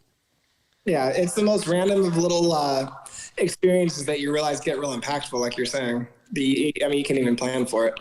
Yeah, totally. What were we talking about, Case? Well, I actually had another question. It's for both James and you. Going back to that, from the onlooker looking at the car, not knowing what you're overcoming to do that, does it put a chip on your shoulder, or does it make it like, I don't care, I'm out here doing this, period, the best I can? Dude, actually, now that you mention it, maybe that's part of the catalyst of the Dirt Life show. Maybe it's because I did want to share that stuff that I never thought people got to see, right? Because the Dirt Life show, the basis of it is you think you know somebody at the track, but you really don't.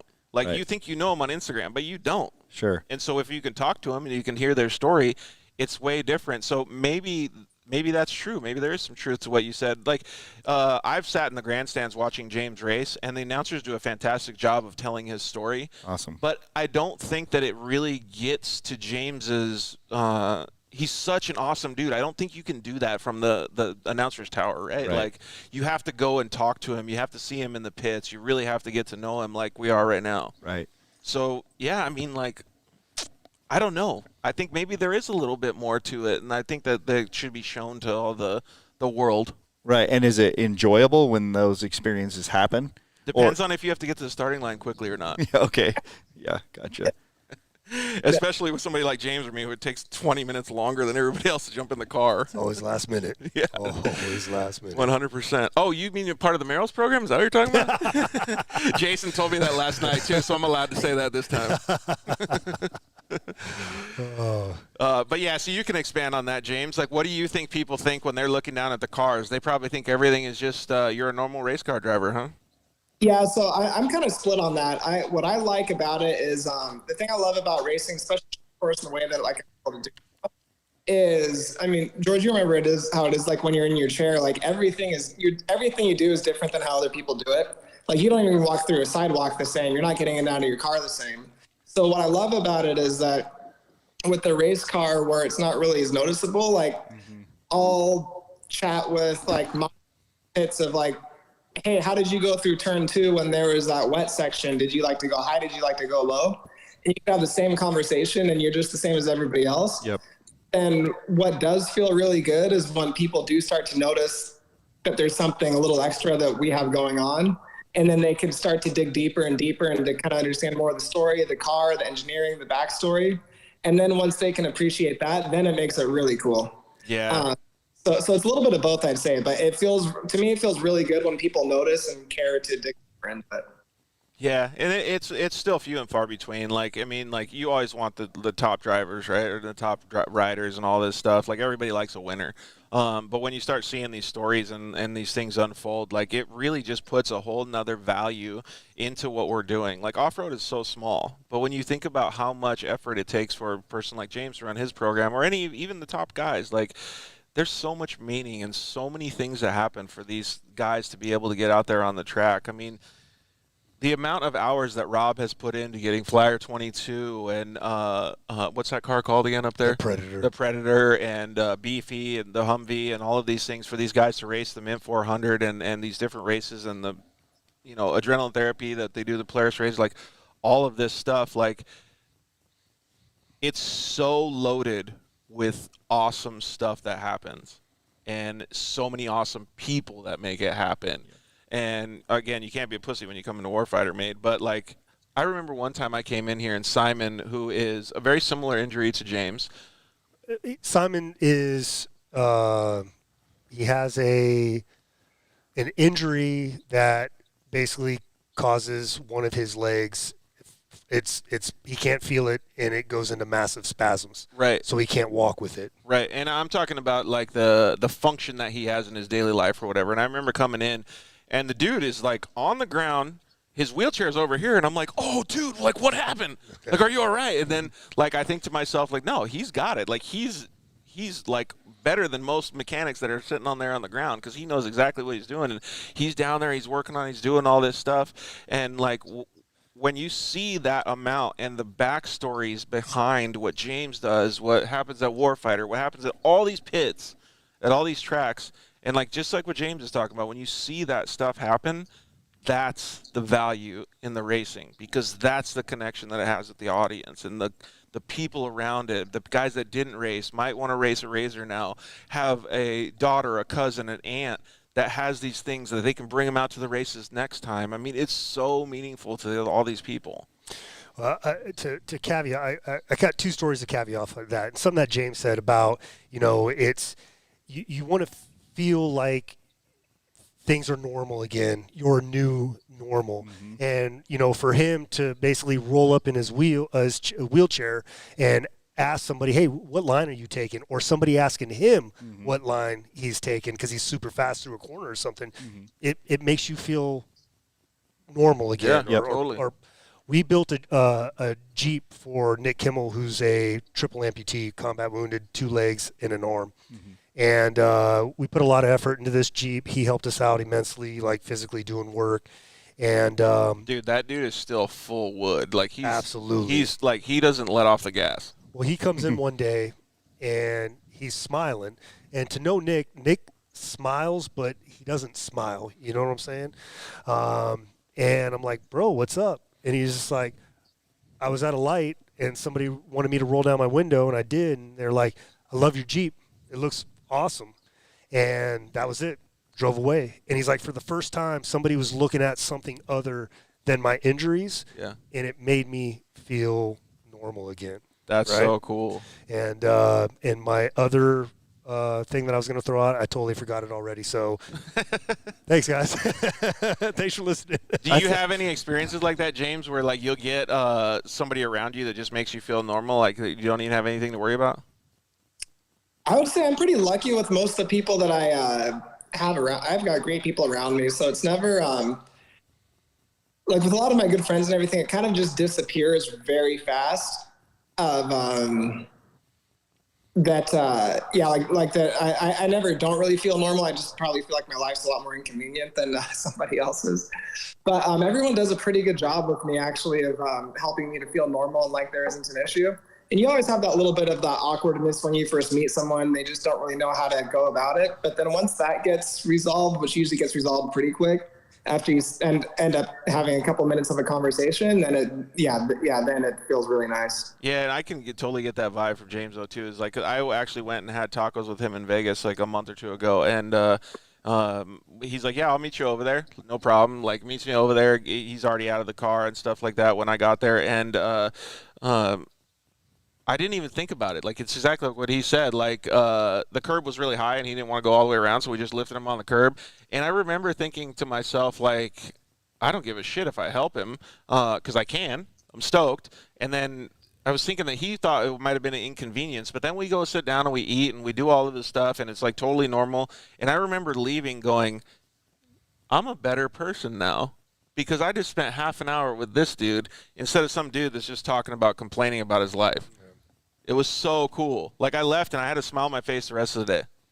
I think that's what's so cool about racing, period. And whether you're 100% able-bodied or not, it's the struggles and the little things of the overcoming. Like, I bet I'm sure James would say it, but like when somebody came and found out all the stuff he's done in the engineering, you know, at some Lucas Oil race or whatever, I guarantee they walked away going, "Holy crap!" Not, "Oh, hey, random Yahoo number 9 won."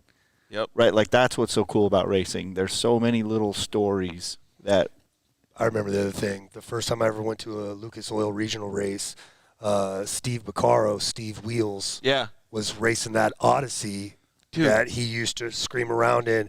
And he was fast. He was near the back at this race, though. Still fast. But it was the only thing that I paid attention to. One, because I wanted an Odyssey when I was a kid, and I never got one. Nice. Oh, you clap. We got to do the clap. Because I wanted an Odyssey. Was it yellow or red? The one I wanted? Yeah. Red.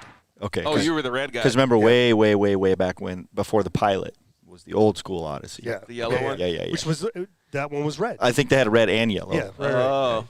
No, this is a legit, not a Pilot. Okay. Not a Pilot. Yeah, different Odyssey, story. Right? Nice. But because it was different, right? Yeah. That Odyssey in a sea of razors was different, sounded different, looked different, and the dude was ripping. Yeah. Right? And so after that race, I went to the pits, and I found him, and I'm like, this dude is a quad incomplete also. Yep. And he's a super cool guy. Yeah. You know, so that's what I really enjoyed about I did the same exact thing when I saw him. Exactly the same thing. I left the grandstands right when he was done, and I walked over and talked to him. Yep. That's so cool, man. You probably get that happen to you a lot too, James, huh?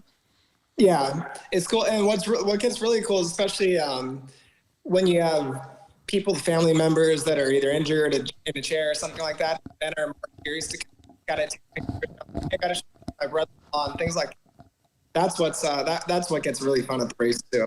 Yeah, totally. I remember having a little hospitality area, and so many people would come over and talk and just have a good time, man. Like, it's such a good vibe. Yeah, Vicky, we actually already had some other people saying that we need Soundboard Jeff here tonight. Yeah, let him know he's hired, but his rate's going to have to be pretty low because the dirt life's not rich. So Simon just sent me a text. He's like, I didn't even know George knew my name, right? He's like, this is a great episode. Really? Simon, I'm going to tell you right now. Dude, I know. If you ever or anyone in your family ever sends me a video of you fingering your belly button one more time, I'm going to come over there and you're not going to like what I'm doing. Don't ever send me that crap again. Oh, Disturbing. Disturbing. Simon, thanks for taking this episode to a whole new level, bro. Oh. Warfighter Made just went Warfighter Made. Yeah. Dude, watch out. Oh, we got characters around here. Cody Bradbury, what's up? We got a couple people joining us too, man. I really do appreciate everybody joining this show. It really means a lot to me. It makes me feel good that you guys are actually commenting in and stuff. Like, there's so many cool comments and different things. I wish we could see it better, but our old eyes. And it's so cool to just talk about this kind of stuff, James. We could probably talk about it forever. Is there anything that you want to share with the audience that talks about, like, your perspective or your perception in how it's changed, how you view the world and things around you?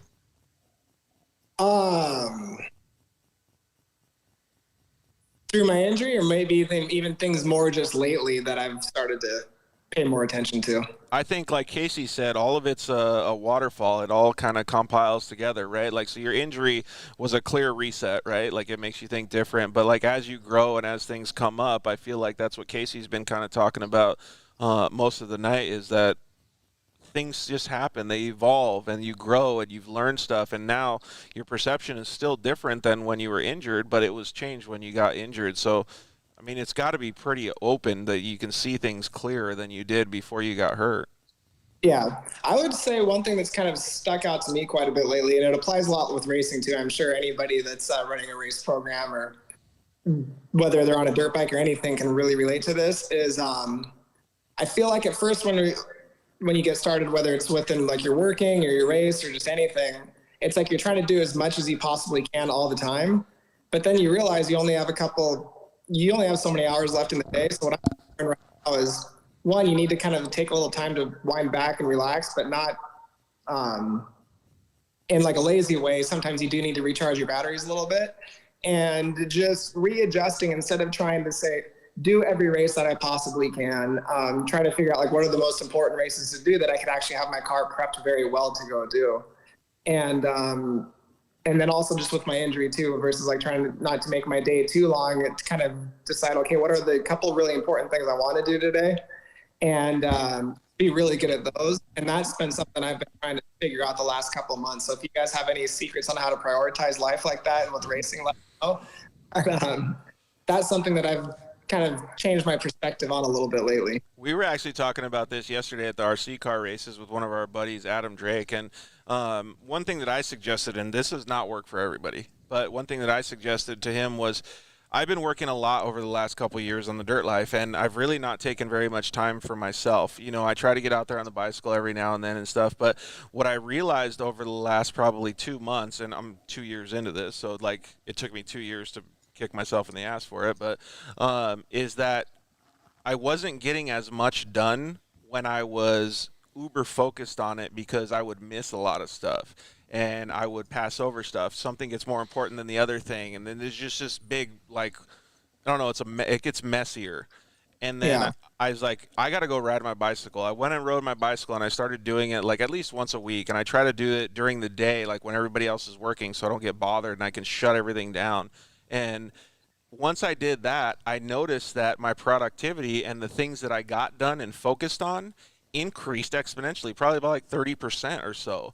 And so I was able to get a lot more done in a less amount of time and still keep myself sane. And I know Casey does this all the time. I don't know, you do some stuff too, Rob, right? I'm not a very good person to answer that question. I got issues all the time. But yeah, and it works different for everybody. Like you don't have to go put on Mandex and go cycling, but it works different for everybody, right? I mean, maybe it's just going to get lunch or something, right? But like that was a huge help for me, and I didn't even know it was happening until I did it. Yeah, it's really managing your mental health, and I think a lot of us, whether you have an injury or not, I think we don't take time for that because everything is like this nowadays. Instant gratification. Everybody needs everything now. Chomp, yeah. We're in this 2020 crap show that's still going on, so like no one takes time. I don't think it's probably the last thing on our menu. Yeah, I would always lean towards like if you got a race coming up and you're like genuinely dreading going, like, oh, there's so much to do, blah blah blah.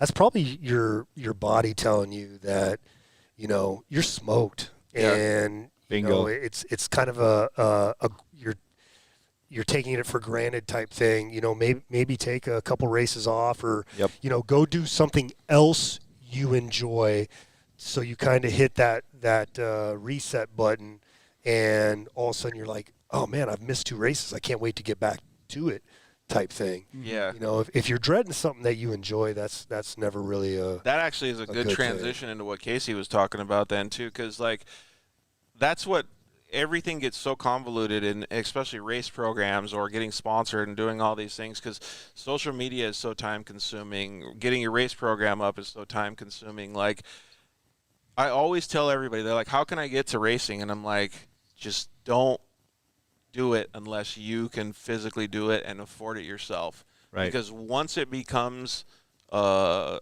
job or whatever, like what Rob's talking about, and it engulfs you, everything goes out the window, dude. It's not good. And there's no shortcuts. There's no shortcuts from, hey, I want to start Nothing. racing, to I'm a full-blown factory racer tomorrow. There's no shortcut. And everybody thinks that social media is the answer, that you get sponsors and all of these different things, but it's not. There's no clear-cut answer. There's nothing, right? Like, it just doesn't happen like that. So, I mean, it is what it is. Like, you just have to go do it and enjoy it. Like, that's the only way to do it. My favorite part when you stand up is we look at your crotch for like Yeah, it's nice. however long you stand there. There we go. Let me get out of the way. I don't even know how to get this thing working again. Instagram took a dump on us.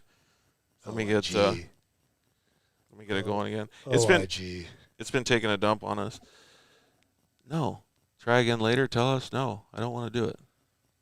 So, Casey, what's the next stuff that we got on here? Yeah, so I don't know. I think I've kind of beat that one up already, as far as the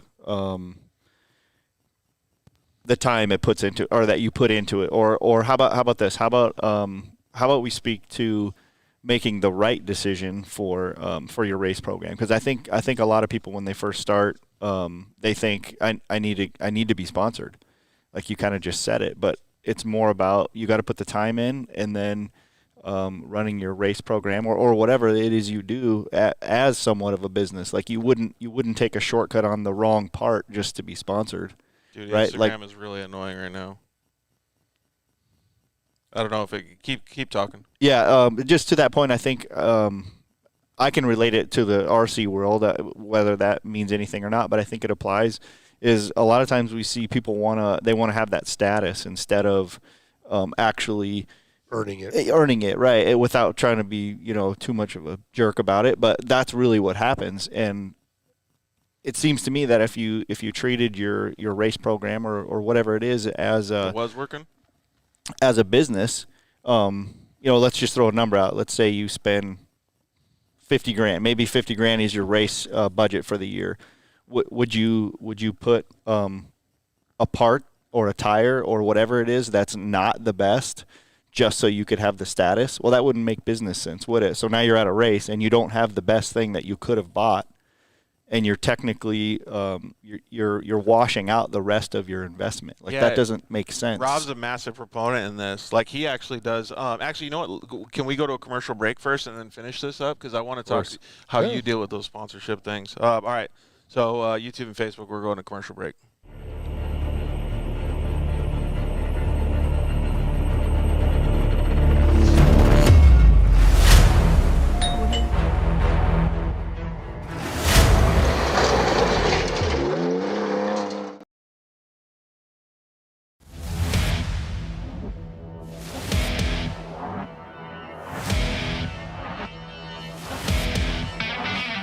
My name is Dustin Grabowski. I race for Grabowski Brothers Racing, and we're here at the Mint 400.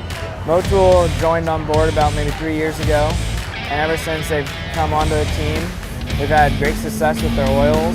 Never had any failures due to oil, and it's just super nice to know the peace of mind you have when you're out on the course, not having to worry about engine failure, oil failure. And they also help us with our data. We pull samples out, so they can just let us know what we need to focus on for prepping. We ran it on the dyno, figured out which oils work best with the motor, and it just helps out huge. Having Motul on board definitely gives us a little bit of an advantage. When you're racing in the desert, you don't want to have any oil problems, so we decided Motul would be a good brand to go with, seeing all their success, and they've been a huge help to our team.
Test these tires out?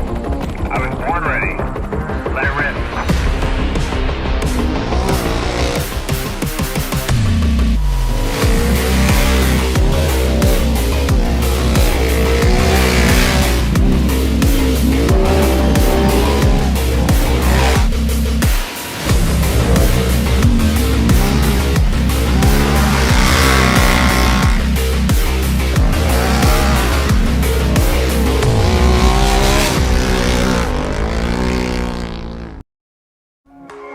Zollinger Racing builds the best aftermarket products available.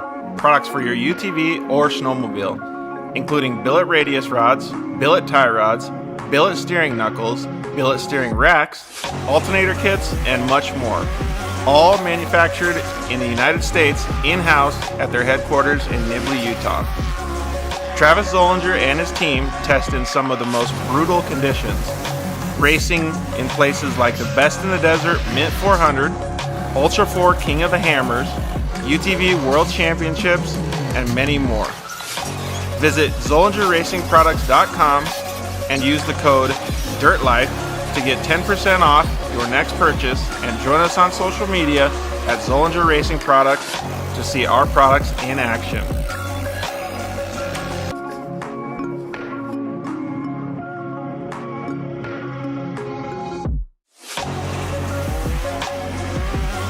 Zollinger Racing, the best products, period.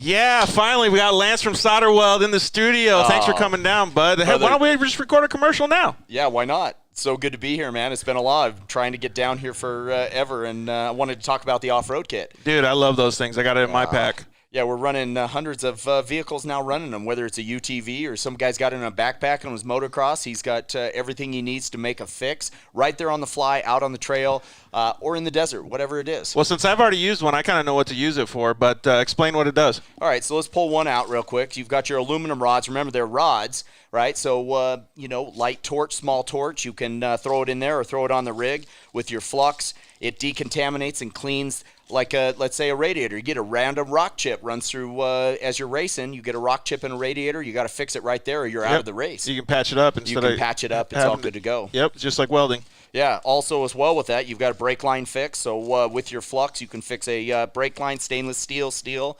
And then your hot block, heat absorption putty. So it keeps you from getting burned, number one, as well as keeps the heat from traveling. So it's really nice. I've used this not even to fix anything, so that stuff works so good, man. Listen, it's easy. It straps in nicely so that you have everything you need in one little place, and you don't have to carry a big bag in it's the like a first truck. aid kit for your vehicle. Yeah, Chase trucks have it as well, so that if they need to make a fix on the fly, they can get it done quick and get you back in the race. Dude, those things are so cool. All right, so it's at Solderweld on Instagram, Facebook, and solderweld.com.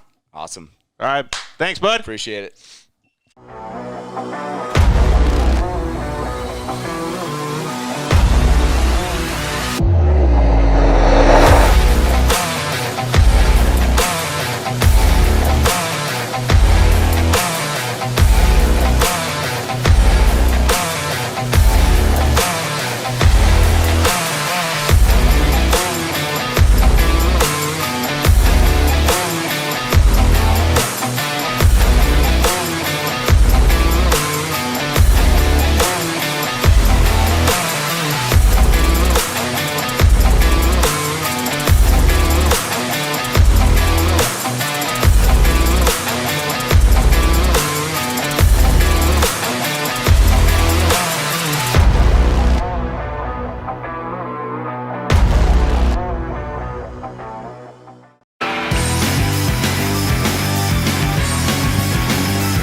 All right, everybody, we're back, and we thank you for joining us all night, having fun here. Dude, episode 119, can you believe it?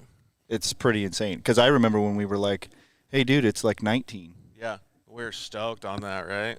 It's pretty nuts, that little awesome wallpapered room. I know, we were just talking about fake it till you make it.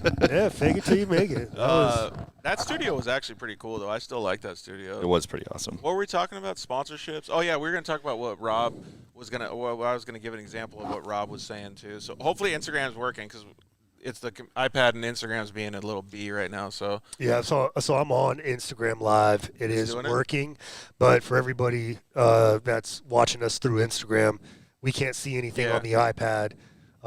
It tells us Instagram is like I don't know. We've got a limit on how you do it, and it's going to try to like cut us down. So who knows? But what I was going to say is more along the lines of what you were saying, Case. Is you're like, don't take Instagram. People probably didn't hear it. You said don't take free stuff.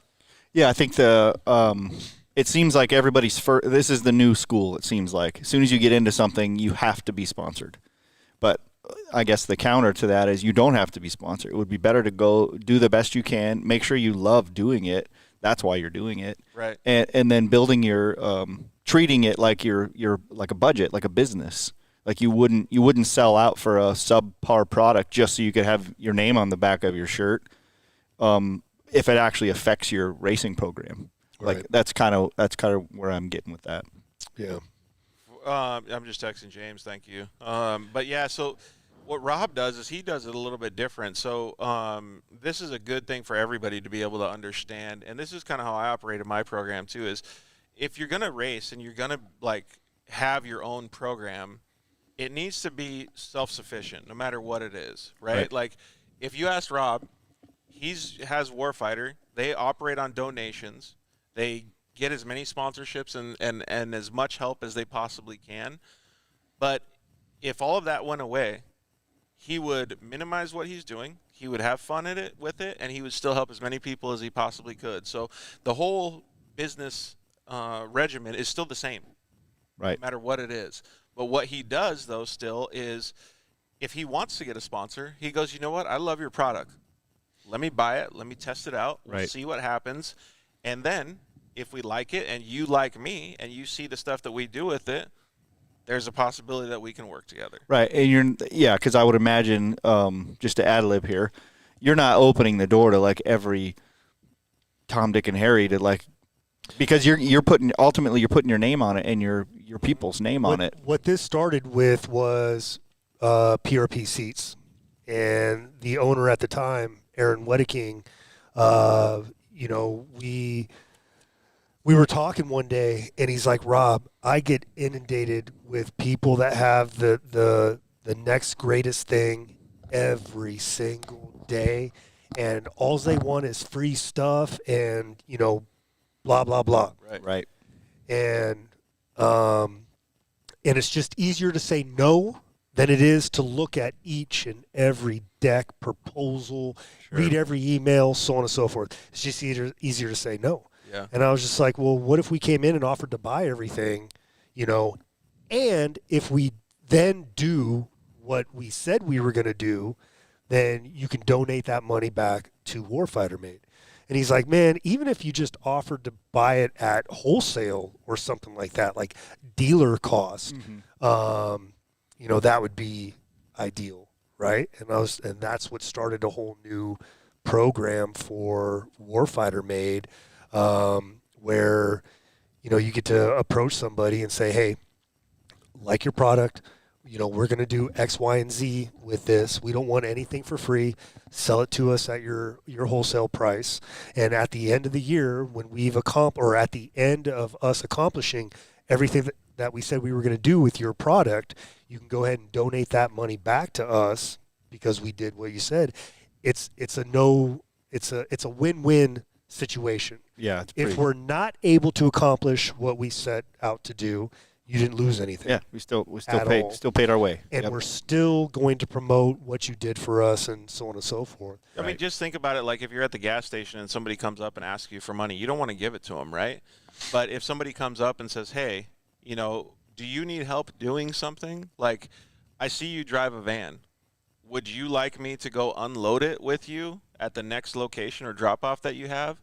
Then that is actually creating some value, right? Right. If I do that for you, will you get me a can of Coke? Right.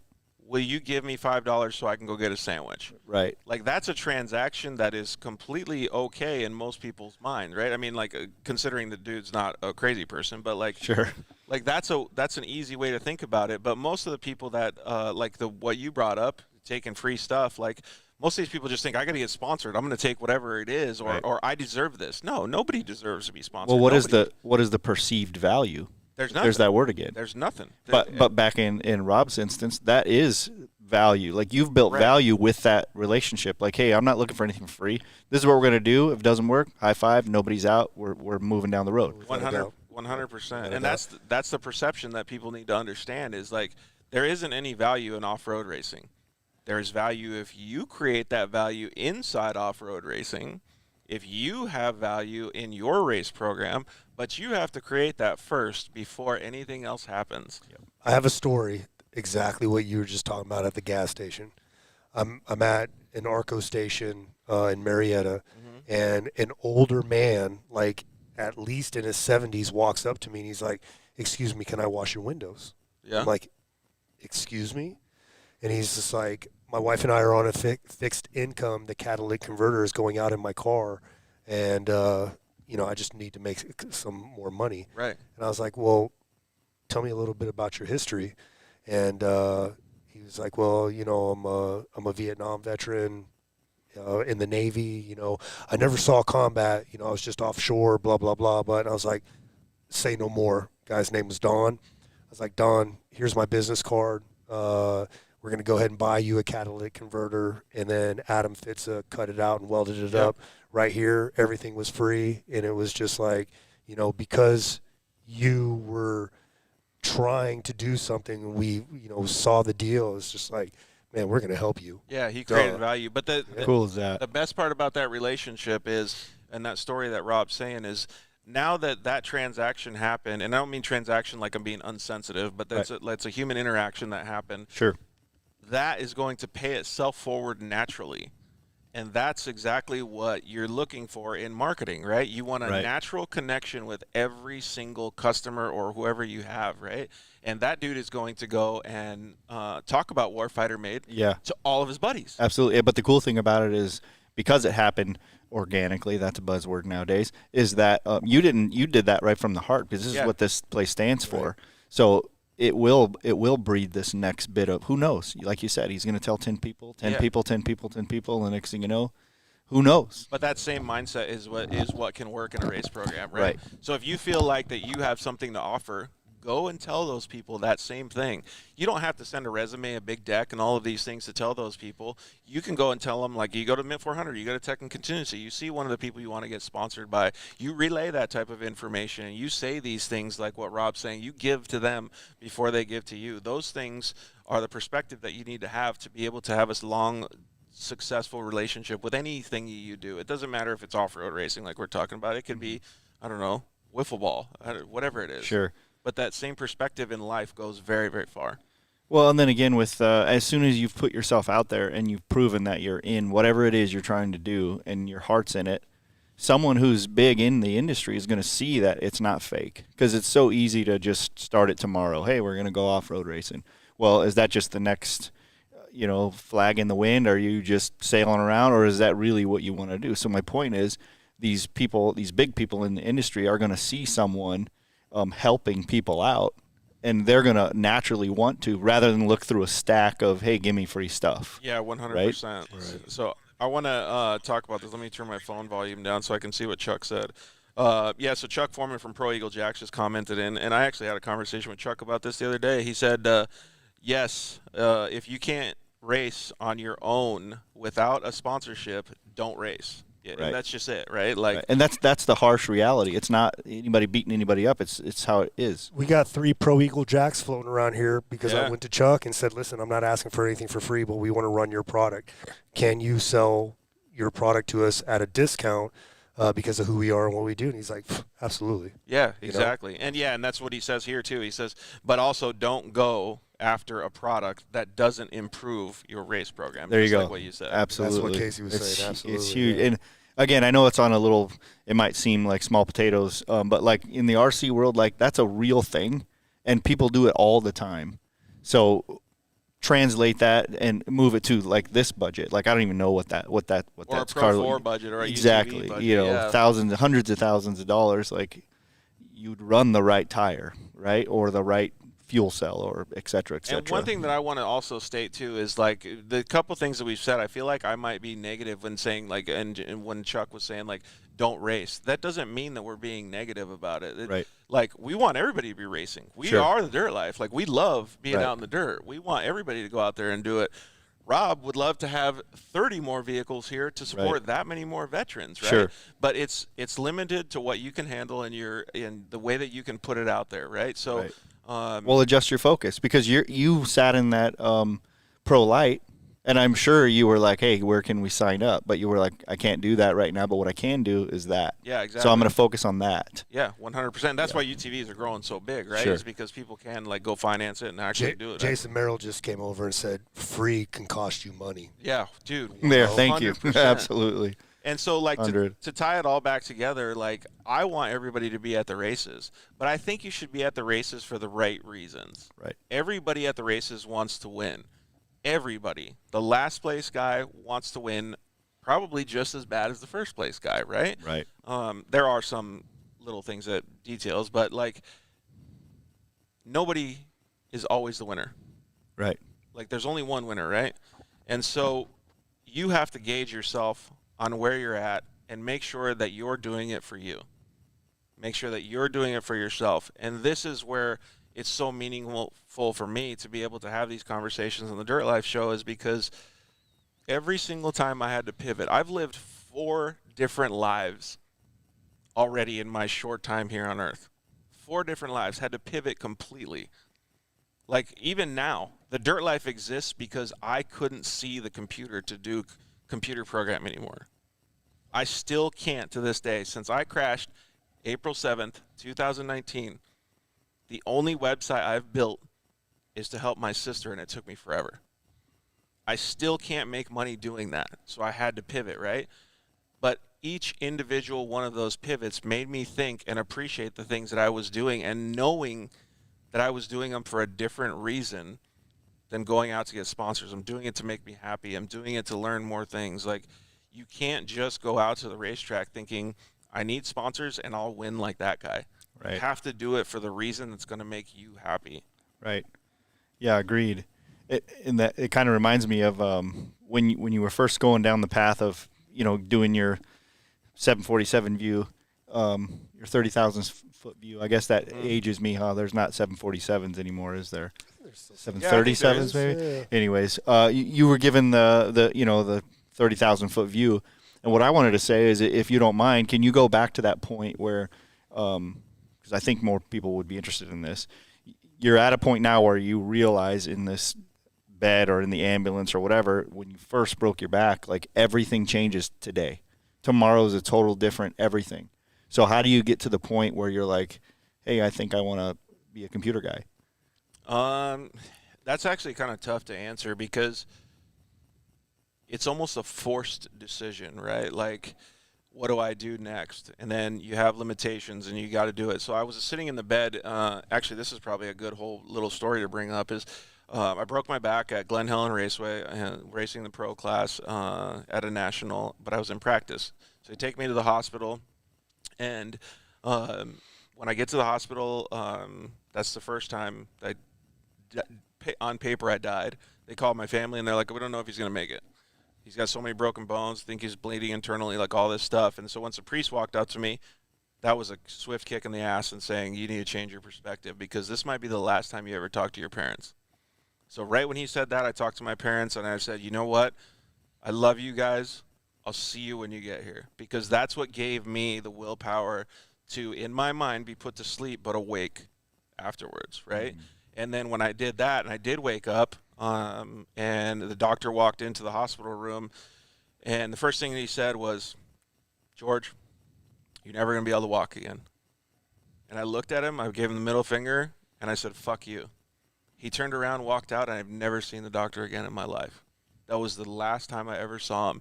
And that changed my mind again because it also said to me, it doesn't matter what he says to you. Even if that is the reality, it's not your reality. It's not what you think is going to happen for the rest of your life. So whatever you think is going to happen is what will drive you to make that happen. And then so that made me think, okay, now I can pivot because that's the key word or whatever, right? Like that's the fourth P, isn't it? It really, yeah, like all these P words. But now I can pivot to do something different.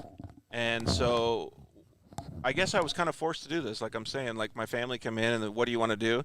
My first thing was I want to own a bicycle store. I want to have mountain bikes and all this stuff because that's what I'm into, right? Like maybe I can't ride dirt bikes, but it's only gonna be 6 months. Like we're good. Like right, like every other time.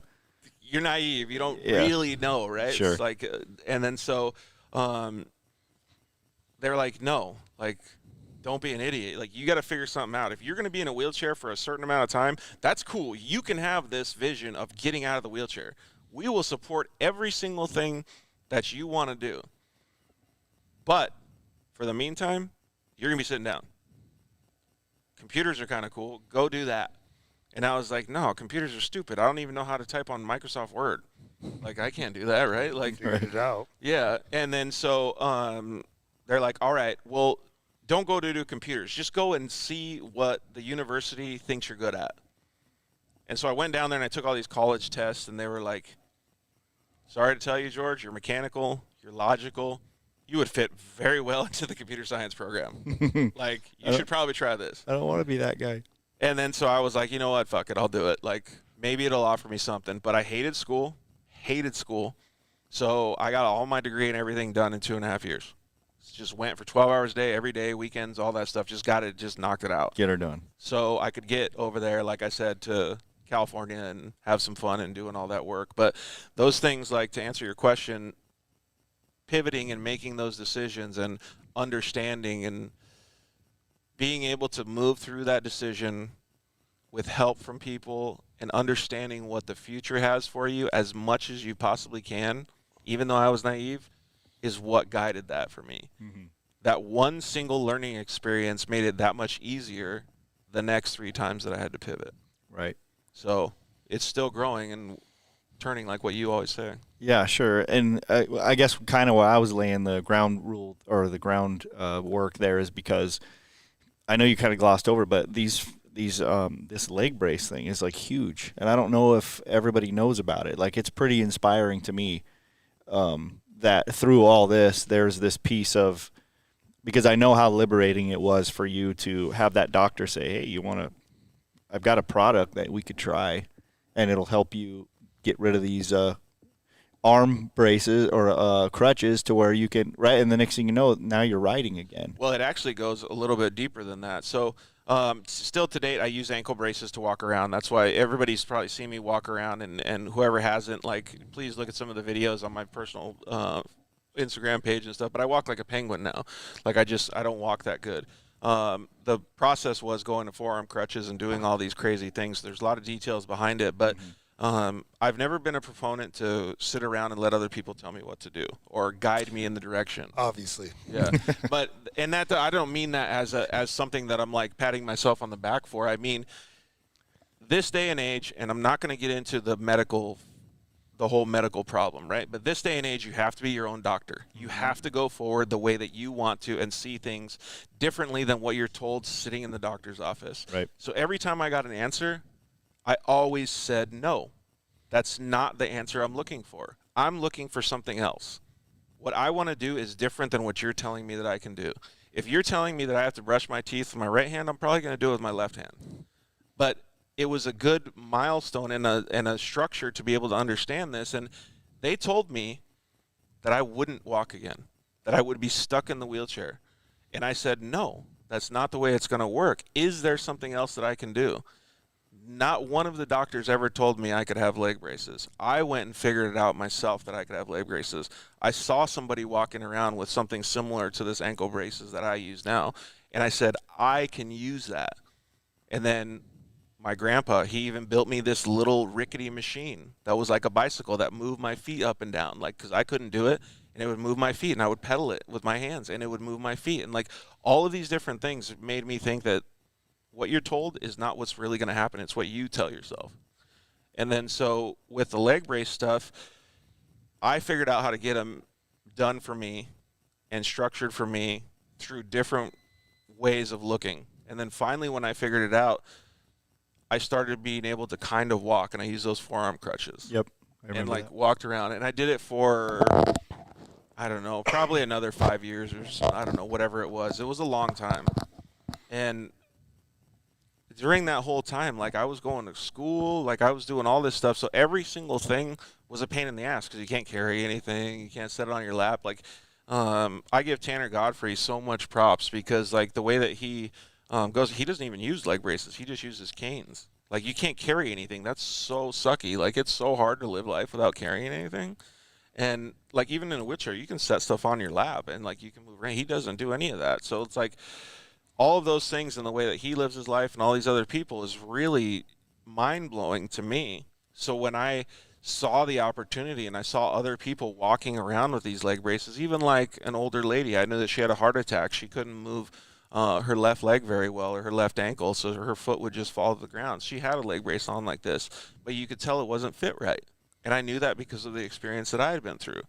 And these little things have happened to me probably, I don't know, 500 times over the past 20 years, whatever it is. Mm-hmm. And I was looking at it and I was like, these people have to go through similar situations like me. And I'll put it in a little bit different perspective about the way that you get your leg braces. The medical industry sucks. And if you want a pair of leg braces, let's just say you break your back and you want to get to rehab, you know what I mean? Like, you can get fixed up and you want to get to rehab and start going again. Well, if you break your back and you need to get leg braces or these ankle braces, it takes usually 6 months to get approved by insurance, and then another 6 months to get them approved. And that's just an average. You can get it done quicker and it takes longer. But and you got to find the right people that'll do it for you, et cetera, et cetera, et cetera. And if you guys need any help, just come to me. I'll help out as much as I can. But that's a massive deterrent. You're sitting in a bed and then you have to wait a year to go to rehab? No. Right. No, that's not a good option. Right. So I had started developing. It's a 5-year process, and we're starting to come to fruition now. But a new way of producing leg braces, and I'm not going to give you guys all the secrets because I want my business to succeed. But it's a new way of doing leg braces. It's going to be at a substantially less cost, and you don't have to get them made. You can walk in just like you would to go to the Foot Locker and buy a pair of shoes. So you go into the doctor's office, you get the pair of leg braces, and you're out there rehabbing right away. Like, so it's mind-blowing to me that something like this hasn't happened with all of these other people that have the opportunity to make it happen. Right. So for me, it's going to be like helping people and giving back and offering them a better quality of life when they think that they can't have it. Right. Well, that's why that's important to me, is because, like, you literally have walked this walk. And now, instead of, like, you know, cursing the whole process, it's like, hey, how do we make it better? Mm-hmm. And, okay, yeah, at some point it's going to be business and whatever, but it's not about that. It's like, do you have any idea how many lives this is going to change? Because I know the difference. As soon as you were able to, I mean, you got on the freaking the 50. Yeah. Right. It's just these little things that, like, just turned into everything. Yeah, once you see that thing happen, and it opens up a whole new world for you. And again, I want to go back and say, like what we said at the beginning of the episode, like, this is not an end-all, fix-all for everybody. We know other people are going through really bad stuff and worse than what we're talking about. Yep. But if this is something that I can shed some light on and help out with people, this is what I'll do. For sure. So we got a lot of comments. Jacob Peter, 41, you do it for the love, when we were talking about racing and stuff. We also have Cali Boy Aztec again, said tonight's like going to church for racers. Ocho89, such a badass, bro. I hope you know how many people look up to you. I appreciate that. Thanks, bud. So yeah, it's kind of crazy for me to think about all this stuff. I mean, like, I don't necessarily low battery. I can plug it in, but I didn't even race for myself when I was racing side by side. It's like I said about the podium stuff, going up to the podium and talking, like, I raced because I wanted to prove something. And my proof was not necessarily winning the race. It was showing people, just like James is doing, that you can do it even if you were told that you can't. Right. And when I was able to battle with people like one of our arch nemesis on dirt bikes, Dustin Nelson, I remember him coming up to me after one race, and he goes, dude, you blew by me in this one corner, or past me, or whatever it was. And, like, he was pissed. And I was like, yes, that means more to me than winning the race. Because now he's scared of my handicap ass beating him. Right. You know what I mean? Like, I was so stoked on that. I'm going to let you guys talk. I'm going to plug in the iPad. Hopefully we get another crotch shot. Did you? No, he didn't stand in front of the cameras. Did we see Caden? I see Caden chiming in here. Yeah, Caden came over and said, let's see, thank you, George and James, for telling us your story. You guys always keeping me inspired. Awesome. You know, and then Trip Pullen came out and said, Cash LeCroy Racing killing it in the RC world.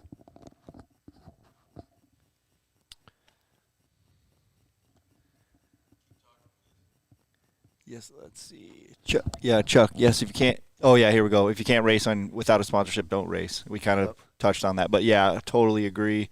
But that also means don't go after a product unless it. Oh, yeah, we said George that. Yeah, 100% agree. Yep. Caden says you've made his mom cry for the 10th time tonight, George. Sorry, Stories. Sarah. I didn't mean to. But, hey, that's the emotional connection that we're talking about. And I'm not talking about crying. I'm talking about just making a difference in people's worlds and people's lives. Right. Like, it doesn't matter what it is. Like, there's so many people that call me and even say that, like, their son's depressed or their little kid or whatever. And I do as much as I can to be able to offer advice. But usually it's not the advice that I give them.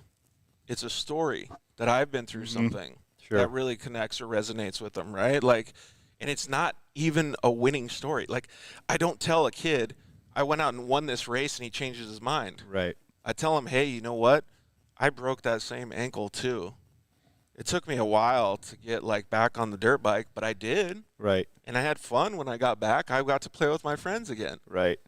Yeah, I think too, I mean, we've said it again, it's kind of cliche, but, like, it's so true. The back to the new normal, like, there's also this point that you have to take the deep dive into your psyche and be honest with yourself and say, this is what it is, but what is the new normal? So, like, that's the baseline. Decide what that is, and then decide what do we do for the next step. because we want to better it. Do you think that's hard for people though? Well, actually, Hell Rob, yeah, that's hard I do for it people. 100%. Yeah, because especially if you're dealing with an invisible injury, mental stuff. Yep. Before we continue, IG is down. It's not even on. Oh, okay.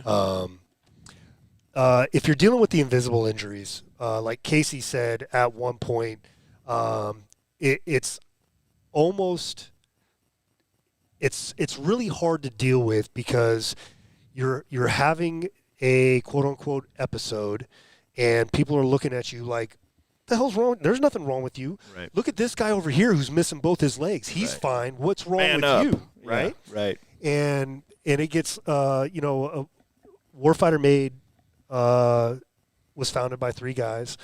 Butch Lynch, who passed away last year from just being old, and Brian Meyer, who's a combat wounded triple amputee, and myself. And Brian being a triple amputee, and just being a really nice, approachable guy, people would literally push me out of the way to go up and shake his hand. And I'm dealing with some stuff at that moment, and it was making me really, really sour on our relationship, our friendship. It was really, it was tough. And one day Brian picked up on it. He's like, "Bro, what's wrong?" I was like, "Man, Were you glad he asked, or did you? yeah, I was glad Okay. because I'm not going to say anything." Yeah, okay, that's kinda what I vets f- don't yeah. say shit Right, ever, right. which is why the suicide rate's so high. Right. Because we don't reach out, we don't talk to people, Sure. and so on and so forth. Which is another reason why we take all of our pictures smiling to Yeah. look like we're No, I approachable. love it. Because That's we want to great. be a part. We want to help you guys. Yep. And so Brian was just like, "What's up?" I was like, "Man, here I am doing X, Y, and Z, and I've done all this stuff, and whatever, and people are freaking shucking me to the side like I don't matter Right. Because you looked normal. because I look normal." Yep. And then Brian was just like, "I get it." And so from here on out, every time somebody would come up, Brian would be like, "Oh, have you met Rob? Rob's a recon Marine and a sniper and a Silver Star recipient and blah, blah, blah, blah." And all of a sudden people are like, "Oh my God, I had no idea." Right. Right. And then so then I could breathe a little easier because, it's not like I'm going to tell people my resume, Right. but I also don't expect to get pushed out of the way type Sure. thing. It was Totally. tough. But just having that communication, really helped. Yeah. That's crazy that you talk like that, Rob. Because as coming from my standpoint, it's a lot different than that because of the life that you lived is different than mine. But even going to the airport, most of the time I'll wear shorts, Right. just so I So don't you get can- tripped. Yeah. So people look 'Cause they there's a get you right. visual cue, right? Like, Right. A lot of double leg amputees will wear a suit with the legs cut off because they want people like, "Hey, stay out of my way." Right. And it's You not know? about, because No. to your point, it's not, I don't want to talk about it, but it's like, Yeah. hey, this is how we navigate better. Don't trip me. Yeah, exactly. Don't get in my way. Exactly. Don't cut me off type thing. Right. And so it's not about me, but let me just throw this in there because I can somewhat relate. Definitely not because it's combat related or any of that, but a TBI is not to be no. messed with. And the TBI is a traumatic brain injury. And it's crazy because, again, to your point, like, you don't even want to go down that route. Like, no, I'm fine, I'm normal, but like, you're not. And like, it has to fix. And sometimes it can't fix, so that becomes the new. So what I can do to relate that with you is I know we talked about that a lot with, dude, my brain is different. Yeah. Like, how do I navigate with, like, it's actually injured. Yeah, exactly. Right. And so for me, it was just surgery to remove stuff and fix it, but it's still adjusted. So it's technically the same kind of thing. And it's crazy what, how that fools you and tricks you and changes everything. And the only reason I say it is because, again, just keep that in mind when you see somebody walking down the road and they might not say, hey, good morning. Or you say good morning. They don't say anything. We don't really know what technically could be going on in there. Yeah, nothing. So, right. So, again, just keep that in mind. Everybody's fighting their own fights, and it's awesome that you can talk about it. And never say, your TBI is different than my TBI. A TBI is a TBI. Yeah. Post-traumatic stress is post-traumatic stress. I don't care if you got it in combat, if you suffered a sexual assault, if you were in a car accident. Post-traumatic stress is how your brain reacts to something stressful. Right. And if you immediately discount it as, well, mine's not as bad as yours type deal, it's you're not doing yourself any favors. Right. And it's like with our TBIs, our traumatic brain injuries. It's if you beat your head against the wall, like, I used to be able to do it like this, why can't I do it like this, blah, Right. blah, blah, you're not doing yourself any favors. We were talking about that yesterday. 100%. Like, You how come? need to adapt to Right. what your brain is functioning like now. And if you used to remember everything, now you can't remember nothing. That's what this Yeah, is for. right. You know, Yeah, write definitely. it down, make a note. Yep. I've got a dozen reminders set in my phone, you know, with my little watch going off Yep. every 30 minutes because I'm like, oh, yeah, I'm supposed to do this. Right. Because that's not how my brain. Well, and I'm being- also getting old. I want Sure. to get back Right. off. Same. I want to Yeah, get go back ahead. to this, Sorry. but I want to say something real quick. Because I heard a quote the other day when I was listening to an audiobook that said, every single person on the planet now has more information than the President of the United States had 15 years ago in Right. the middle of their hand. Totally. In their pocket. So these are tools, too. Like to what Rob's saying, like anything that can happen, like, if you can forget about something, that's insanely good for a racer, right? You can forget Yeah. about what you fucked up in the last Short-term corner. memory, yeah, Short-term yeah. memory, you can Right. just keep going. So I think there's Yeah. a little bit good for us here, Sure, sitting sure. here, because we can use that as our crutch. But does that really happen? No. Or do you sit on the track like, God, why Yeah. did I blow that corner? Yeah, Yeah. pretty much. I can make it up in the next one. Nope. But it's exactly what we've been talking about this whole episode, man, is like, you don't have to be exactly what everybody tells you to be or what you thought you were in your head. You can just change it a little bit and fix those things with different options. Yeah, and again, this is what I was getting to with that, is that it starts with you being honest with yourself. Yep. I'm being honest with myself. When I'm tired, sometimes I get stuck on 4 + 4. Why? I don't know. Like, just be honest about, hey, I'm tired. Yep. I don't know. I guess that's kind I'm of. going through this thing right now where I'm like, I've burnt through a couple of friendships because my attitude has gotten. I mean, our executive director pulled me in one day and was just like, "What's going on? What's wrong with you?" And I'm like, "I don't. What do you mean? What's wrong with me? Quit being a sourpuss or something? I'm being a sourpuss." Really? Halima looked at me and she's like, "You've been a negative Nancy for like the last couple months." Really? And I'm like, "Yeah." And Well, good on her for saying something. absolutely. Well, I think we need to bring you some strawberry rendezvous, buddy. I forgot about You have no idea. But no, and it really helped me to, because I'm a self-evaluator, right?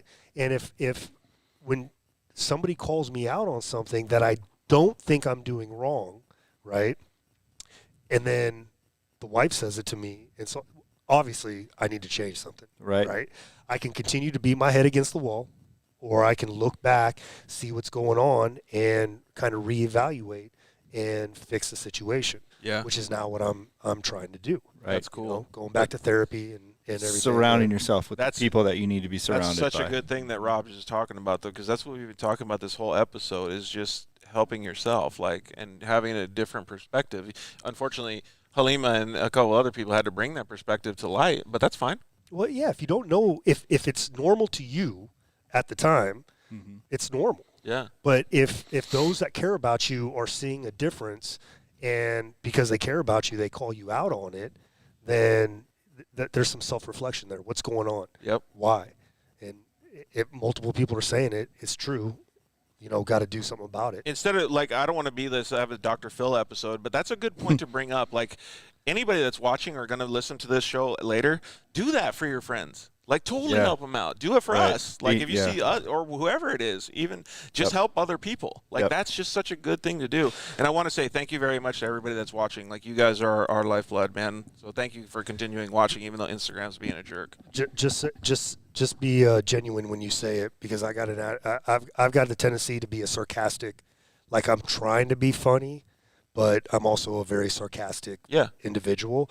And like I said, a couple of friendships I've burned through because I said something in earnest, but I said it totally wrong. Right. And, you know, people don't want to be around negative people, so I don't have those friends anymore. Yeah, But now it's my responsibility to go back to them and be like, hey, I totally screwed that up. Sure. Yeah. And if you don't want to hang out with me anymore, I get it. Right. You know, but I'd love a second chance and show you how I improved and so on. Sure. But that's just the realism. Own it, of yeah, that's owning it. That's just Yep. the realism of A life. lot of people don't We got do a that, funny though. comment that just came in.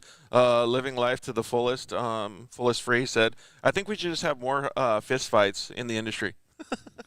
Remember back in the day when we did, so I have teenagers. It's tough right now, especially for girls, because this goes back to the social media thing, to the positive or the negative. Mm-hmm. And what you said is there's that much information in the palm of your hand, Good or for bad. for good or bad. Back in the day, somebody was talking crap, and yeah, you just met out at the freaking volleyball court or whatever it was and got her done. Yep. Now all this stuff just builds and builds and builds and.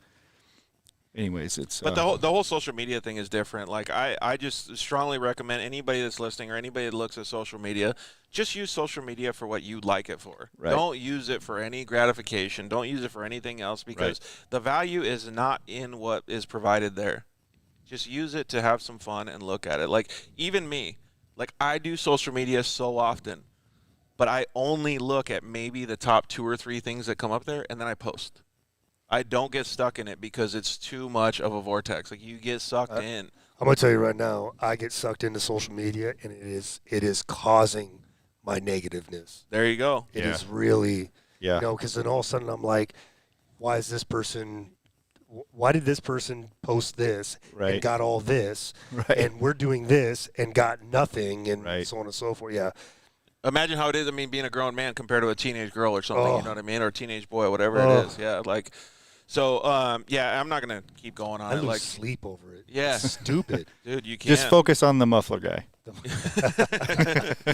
Exactly. But I still think that there's a lot of good that's at least come out of the episode so far. One thing I want to make sure that everybody knows is that anybody sitting here is totally willing to talk to you or help you with any questions that you had, no matter what it is.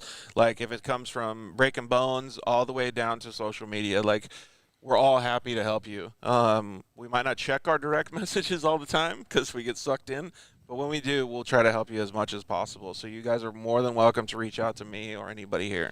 And also, if you yourself are in a dark place, or you have friends that you realize are pulling back, or whatever, don't just assume that that's, they want to be alone type thing. Even just a simple, hey man, what's going on, or hey, I'm thinking about you right now, text can go a long way to changing somebody's mindset at that moment. Right. Or tacos. Tacos are always a really help, big man. thing. So if anybody out there is in a dark place and they want tacos, that is what George is good for. Yeah, taco therapy, 100%. I can't tell you how much, like... I think we just stumbled on some kind of cool build, like some off-road taco truck, like taco therapy.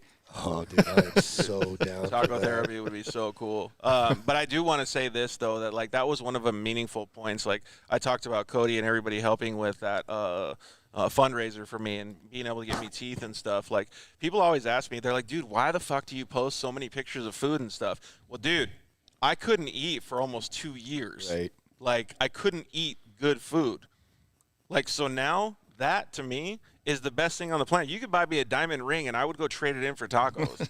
You know what I mean? Like, it's because that is so meaningful to me. So every time I get to go have a business meeting, have a lunch with a friend, we go get tacos, and sushi is like my kind of new thing now, or even Cold Stone, like anything. It is like beyond meaningful to me. So what Rob is saying about asking people if they're hurting. Mm-hmm. Go ask them if they want to have lunch. You're going to eat lunch, whether you're at work or not. Like, you're going to go have lunch. You're going to go have dinner. You have to eat. Have somebody else join you if they're sad. It just seems like that used to be so normal back in the day. And, we don't have to get all political and crazy. We're all living it still. Yeah. But that's part of the issue. And now we're so individuals. Totally. And, speaking of perspective, let me put it to you this way. I drove out from Arizona. I'm hanging out in California. I'm like scared because all I hear, I try not to, zone out on news and whatever, but all I hear is it's just going to be crazy and blah, blah, blah, blah. And I get here and I'm like, there's normal people running around here like it's normal. Yeah. Like don't buy the hype. Again, I'm not getting into it, but you know what I'm saying. So like my perception was that this is going to be a tough weekend for me to come out and do my thing because it's going to be all different. It wasn't. Yeah. So maybe get away from the mess for a second, clear your head, and go, hey, we're all living here trying to do the best we can. Change your effing perspective. Yeah, exactly. Change your perspective. Well, here's a little, positive light on this subject. Todd Peter, who's donated an off-road vehicle to Warfighter Made before, and we also fixed my house. I think we put 11 different vets behind the wheel of that vehicle. Awesome. Just said, I'm totally down to donate to an off-road taco truck build. Dude, that's what, and with Dirt Hoopties just said we need the Dirt Life Show taco merch. Man. I mean, we're getting into it here. Big business, boys. Big business. Can you imagine? I can just see it. Yeah, we actually did print up a Dirt Life taco shirt that says "Let's talk about it," and it's got a little Dirt Life guy on it, like a taco guy. Hell yeah! Yeah. So we did print them out, but nobody wanted them at the back of the day. So I don't remember seeing that. Yeah. Somehow or another, this truck has. I'll try to wear one this week and take a picture of it. It's cartoony somehow, and either the exhaust or the roost is tacos. Yeah, and he's pouring taco sauce on himself. Yes. Those people get it. It's so the funny. Taco About It guy. Yeah. No, we're talking about the truck now. Oh, that's what you're doing? Okay, I got you. Short attention span theater. Yeah. So We moved on. Okay, all right. We're not talking about taco. Let's get back to the off-road stuff. Taco and leg brace truck. Yeah. Right there. Dude. That would help so many people. It would be like a miracle on wheels. Man, you're slinging tacos one side, you're slinging leg braces the other. Just think about the smiles. Oh, God. We'd have to drive slow for the leg brace people, though. You're such a dick. Yeah, they're all hobbling behind like me. Could you imagine me trying to catch up? That was funny. There was one guy, like, I don't know, it was like 10 years ago or something. We were getting all drunk at his house, and we were, like, having a party and stuff. And he goes, like, George, I think you should probably slow down. Like, you had one too many beers. And he goes, I just saw you chasing yourself because you couldn't catch up with your legs, like running after yourself. And I was like, you fucker. So funny. Official Derv I drove 2+ hours to buy a hoodie and a shirt off of George and went and got tacos with him and had a great convo with him. Boom. Awesome. That's exactly what I like to hear, man. Changing lives. We were hanging out with Monty Bernardo, who's a combat wounded triple amputee, and might have got a little too deep into the libations. And we were walking along. We had to go down this hill, and I'm like, Monty, are you good? And he's just like, watch this. And all of a sudden, he just starts going, and he's a double leg amputee above the knee, and he's missing his right arm below the elbow. And all of a sudden, he just starts going, and he's basically just leaning forward, and he's just kicking them legs, and the whole time I'm like, oh God, don't fall. Yeah, like ready to pick and he it did up. it. He never had an issue. He was just like, God. But all those things are learning. Like, I didn't know I could go that fast, so now I can like walk faster, walk faster than I knew, right?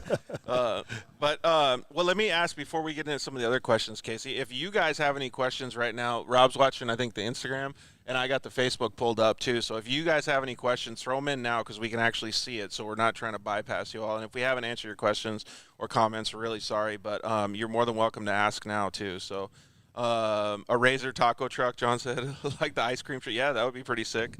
Todd Peters said, I'm totally down to donate. Oh, yeah, so you are.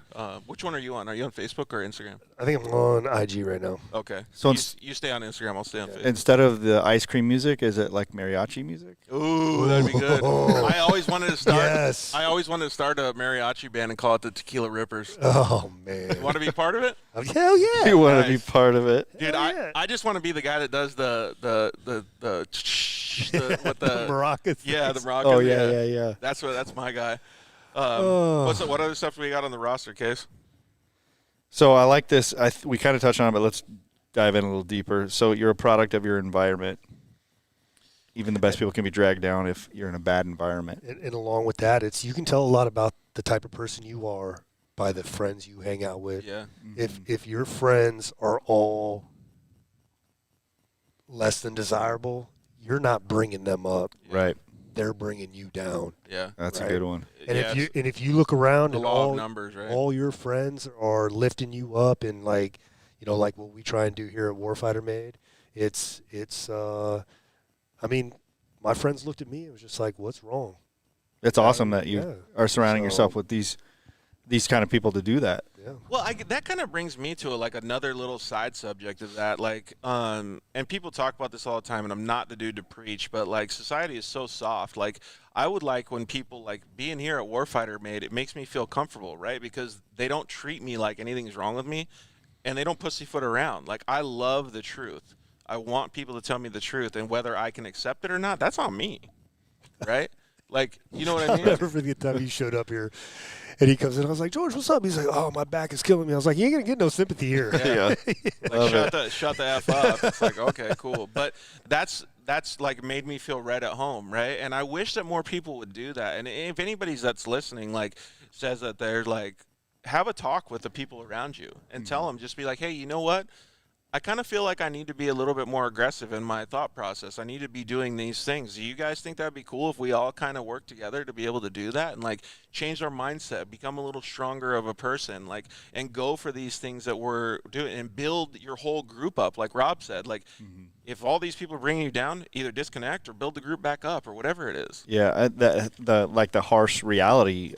Sometimes the reality is harsh to look at that and say, to your point, being self-aware and being because sometimes you do, and you're like, dude, everything's kind of gnarly, and then you're like, oh yeah, my friends aren't really, maybe, like you said, maybe that's the wrong band of brothers. Unfortunately, yeah, that's a harsh thing to do. And let me spin off this too.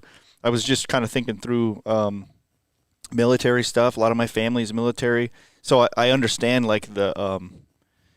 maybe it's a default to be a little more upfront. Is that possible? Without a doubt. And I don't know if we want to talk about our little sidebar. Dude, you got to hear this story. I'll let Casey tell it, and I'll interject. It was awesome. It was awesome, and it's a huge thank you to our military. It was just as soon as you hear the whole story, you understand where we were super appreciative, but we got the scared shitless at the same time. Yes, but very stern, and the facts. And you might not want to hear this, but you're going to get it. But there wasn't any emotion, and I have to I'm tying this together because I think maybe that's what happens here with your guys. They can handle it. I mean, things happen, whatever. It's going to be truth, honesty, up in your face. So we were just out riding bicycles by Camp Pendleton, which is the military base here in Oceanside, California. Right. Yep. So picture every Baywatch or Chips episode hills that. That's what the hills look like that we're doing. Yeah, all grassy knoll. Yep. Yeah. So we're getting down to. We see a couple of the helipads. One of the gates is open. Hey, let's go ride down there. It doesn't say you can't. Okay. Just setting the scene. So now we're heading down further, and we get to kind of the end of where you can't go anymore because you need to be into the to the base. Yeah, well, we're off the bike path at this point. Right. So right before that, cut into one of these hills is this little road that goes in, and it dumps right into a beach, and then right here's a cliff right by it. With all the machinery, the artillery, everything. So these armored vehicles are there when we ride by. Hey, that's cool, whatever. When we come back around, we're like, hey, let's go check it out. And we see some dudes in vehicles, and I don't know what they're doing, but whatever. But I'm sure in both of our minds, I was thinking, hey, hey, how's it going, guys? Thanks for service. What are you up to, whatever. So we take this little, the little road. Yeah, totally. And all of a sudden, we hear a voice and pop up out of full sniper scout, out of every movie you've ever seen, this little low pro tent. We never even saw it. He's up here, and he goes. Yeah, he's because at this point he's behind us now. Right. We're looking at we passed through his area, so we're in his zone now. And we're looking right at these armored vehicles, thinking, hey, cool, right? That was probably how it was supposed to be set up. But he says to you, yeah, you're not allowed to be here. Just like that, and we're like, yeah, shoot. Oh damn! It was basically the same. It was basically you're already dead, dude. Totally.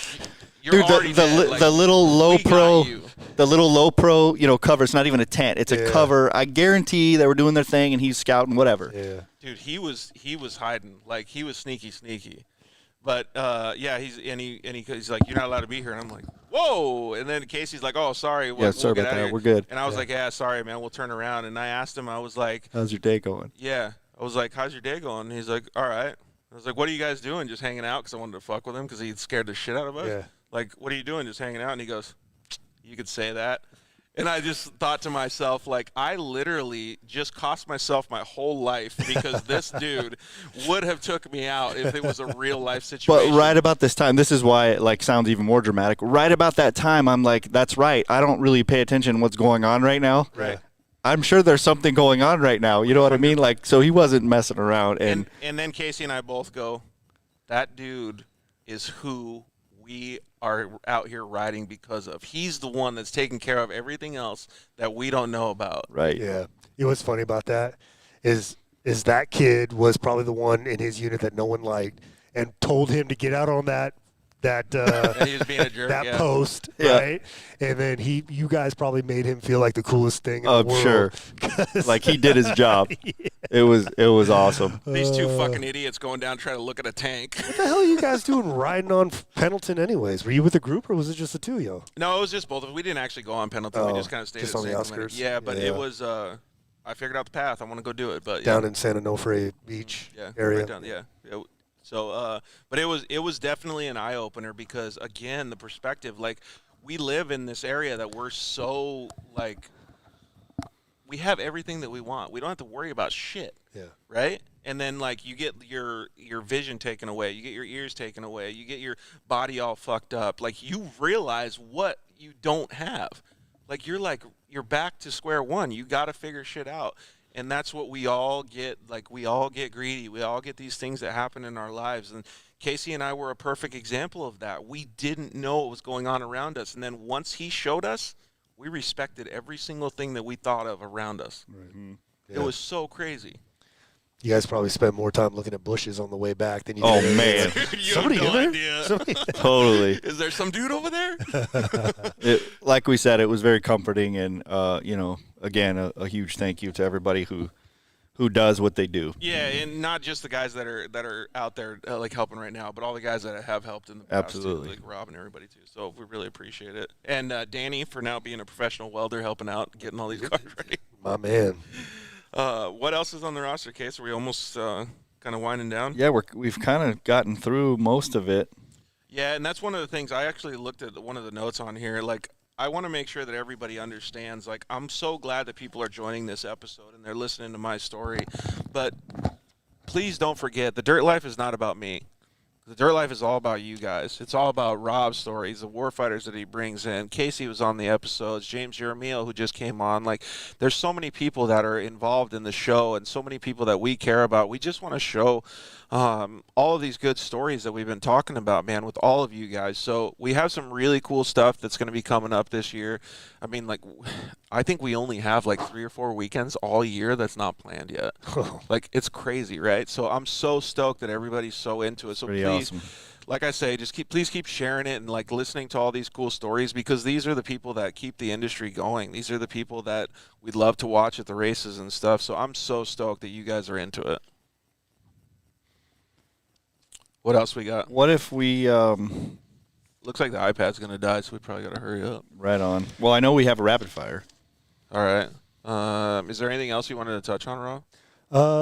Just a couple comments. Lake Life Shibby again said, I've been telling George for many years, instead of all this, he needs to get into professional bird watching. It's safer. Way safer, right? And we were telling George because he showed up a couple days after you had that major spill on your bike. Yeah. Remember when you were off and was like, bro, it's bubble time. Yeah. We're putting you in a bubble. Yep. Let's see. Living life to the fullest free. Had a question just in general about anyone know if Can-Am is doing any changes for the future. Yeah, everybody's doing changes for the future, man. You just got to wait and see what happens. All of these guys always have like a 5-year plan, so the stuff that you're going to see in 5 years is what they've been working on now. Like, I would just, keep your eyes to the ground. I mean, social media, like we just said, like, you have more information in the palm of your hand than the president did 15 years ago. So just kind of keep looking at that stuff. Like, in the meantime, there's all kinds of cool companies. I saw Shock Therapy had a Can-Am and a Polaris Razor Pro R that they were going testing. So that makes me think that they're going to test them against each other. So maybe they're going to do something cool. Who knows? But keep your eye on social media and kind of things like that. I mean, like, no matter where the industry goes, it's going to go forward. I always enjoy some of the forums, and it's where I've always really appreciated Joey D, because even though he's been out of the game for a couple years, he still has his thumb on the pulse. Oh, 100%. And when everybody was coming out or was starting to announce that Polaris has a 4-cylinder coming out, it's 2,000 cc's, and everyone was jumping on that. Impossible. There's the whole Riders Act that they're not going to do that and everything's going to be below this. And Joey always come in and be like, first of all, Polaris heads that whole act that you guys are talking about, right? Exactly. So if Polaris wants to change the rules, they will change the rules. Right. And here we are today. And it's, that competition. I'm a Polaris guy through and through. Can-Am has been making some killer machines and giving Polaris a run for their money, which now they have to step it up. Yeah, and Ford versus Chevy, like Casey said. Yep. And they've stepped it up. How come no one throws in Dodge in any of that stuff? Well, that's funny that you should say that. We should make fun of my dad off of air. Yeah, let's do that. We love you, George. Yeah. Yes, we do. Toyota. But yeah, I totally agree. And yeah, I mean, like, well, how about this? We'll do a shameless plug for the Dirt Life. Pay attention to Dirt Life when you want to hear stuff that's going on in the industry. Yeah, because you got some guests on that. Oh, you should see some of the schedule we got, what's man. up. Woo-wee, I'm excited. They just might know. Yeah, exactly. It's pretty cool. Todd Peters said, you guys kick ass. You have impacted more people than you probably realize, myself included. Well, we really appreciate it, Todd. We're trying. So hopefully everybody kind of keeps sharing the show and kind of keeps things growing, because we want to make sure that we're doing it to as many people as possible. I know the show is still really small, but we enjoy it.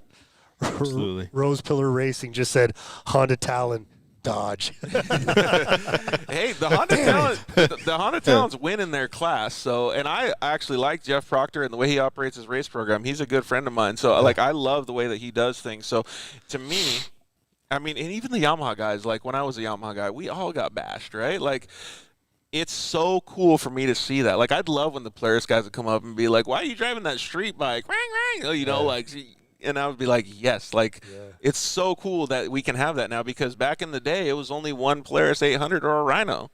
And now we have all this versatility. It's so cool. The Rhino. Without a doubt. Dude, the Rhino is still, I was looking, the memories that I lived last night trying to get some pictures for the show. I went through like crying to smiles, like all kinds of stuff. It was so awesome. All right, I think we probably only got like 10% of the battery left on the iPad, so let's start winding it down. Everyone's got an awesome shoe game tonight. I think Casey Thanks, wins. we try. Oh, yours are pretty good. Yeah, well, I'm on the Hoka. I'm on my old man. I broke my back. Those look like they got a lot lot padding, dude. Dude, the sock game. You win the sock game. Yeah, there's no doubt. Somebody commented on that, but this is this is a little Christmas present from our executive director, Kristen Novoa. Hooked it up with some socks, and dude, I like that them so sock much. game is tight. So the bummer is there's not any more to purchase. There's none to purchase. No. Casey's a big sock and shoe guy, dude. Big yeah, time. Big sock and Those shoe are guy. pretty.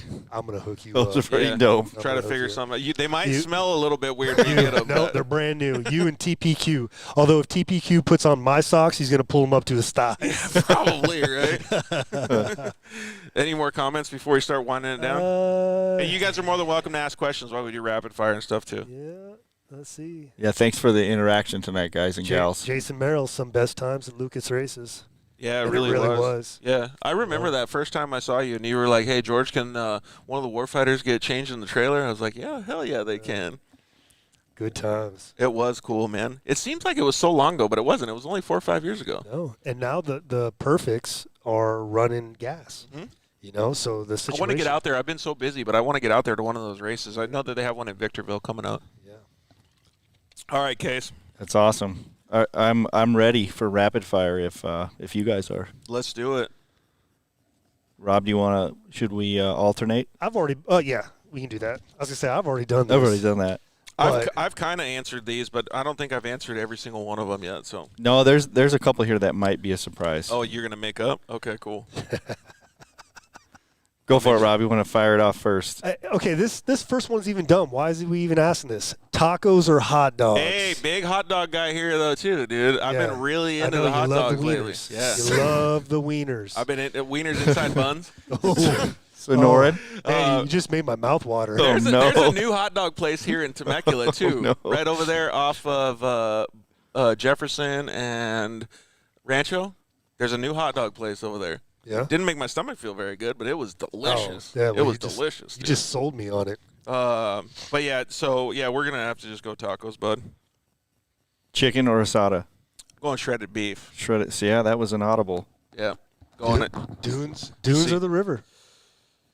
So, the dream has always been to have a pontoon boat, and I've trying to been getting up the courage to ask Craig Scanlon if I can borrow his boat because I see Mike Gardner doing it all the time.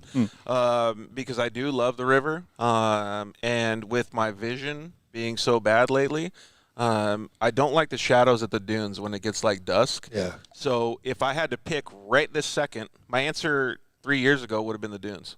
But if I had to pick right this second and I got to borrow a pontoon boat, I'm at the river. Nice. Just because it's so slow paced, put a grill there, give me some hot dogs. Just chill. Yeah, just be marinating on the lake. Talk or about the river. old race stories. Action shots or still shots? I'm not really sure where to go with Dude, this. I've been on the fence about this lately.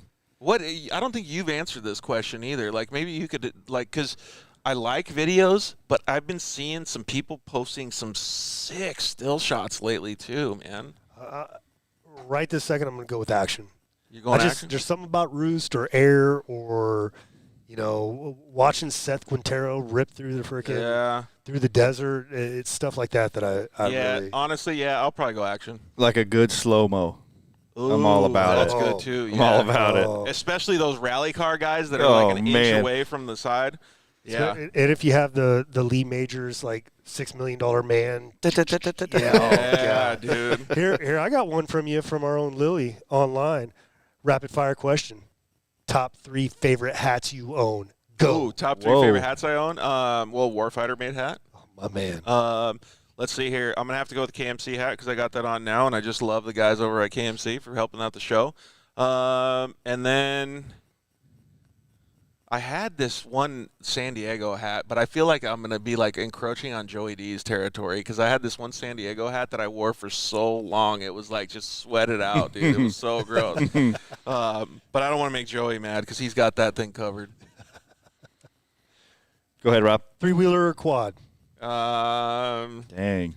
Yeah, I don't know. Just all this Old school. all this banshee talk. Like when I first got on a motorized vehicle after I was paralyzed, my mom let me ride her Banshee, so I dressed up in my motocross gear and I got on the Banshee with a Toomey kit, by the way. Oh, the best. Yeah, and so I'm just gonna go with quad. Nice.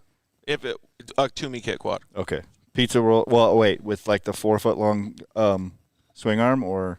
No, it was stock. Okay, just, good. all it Just had was sounds good. All I had was Toomey. It even had stock bars. Sounds good. So, Okay, yeah. good. Pizza rolls or jalapeno poppers? Poppers, 100. Dang, so good. I'm in there. Okay, I don't even have to ask you this question. Yeah. Because you've never even had one of them. Yep. Well, ask it so I can give the fun fact away. Fun fact: coffee or tea? George has never ever even tasted coffee. Ever Not tasted even once. coffee? Not even a coffee candy? Smelled it. Yeah. Oh no, I've had a coffee candy. Okay. Yeah. Yeah, but- those aren't really the same. Yeah. No, it's not, but it's kind of the gateway. Oh, Right? You smell it, you're like, Guess what? maybe. Guess what? Next thing you know, it's Next a thing you know, he's- triple frappa crappa lappa. I didn't, even the coffee candy though, I didn't like the way it tasted. Okay, so all right. It didn't get me going down that road. Winning. George is totally on the smacking caca lattes. Favorite movie. That might be a movie title. Dude, that's so gross. I have 2 favorite movies. One is Requiem for a Dream, and the other one is A Beautiful Mind. Good. Man, I haven't seen either one of those. Is Instagram still working? Because the iPad's getting all crazy. No, it's done. Okay. We're just gonna let Instagram go. Oh wait, was this supposed to be for you? You can keep going. The car? I don't care. Oh. What's your sketchiest moment in your racing career? There you go. Perfect.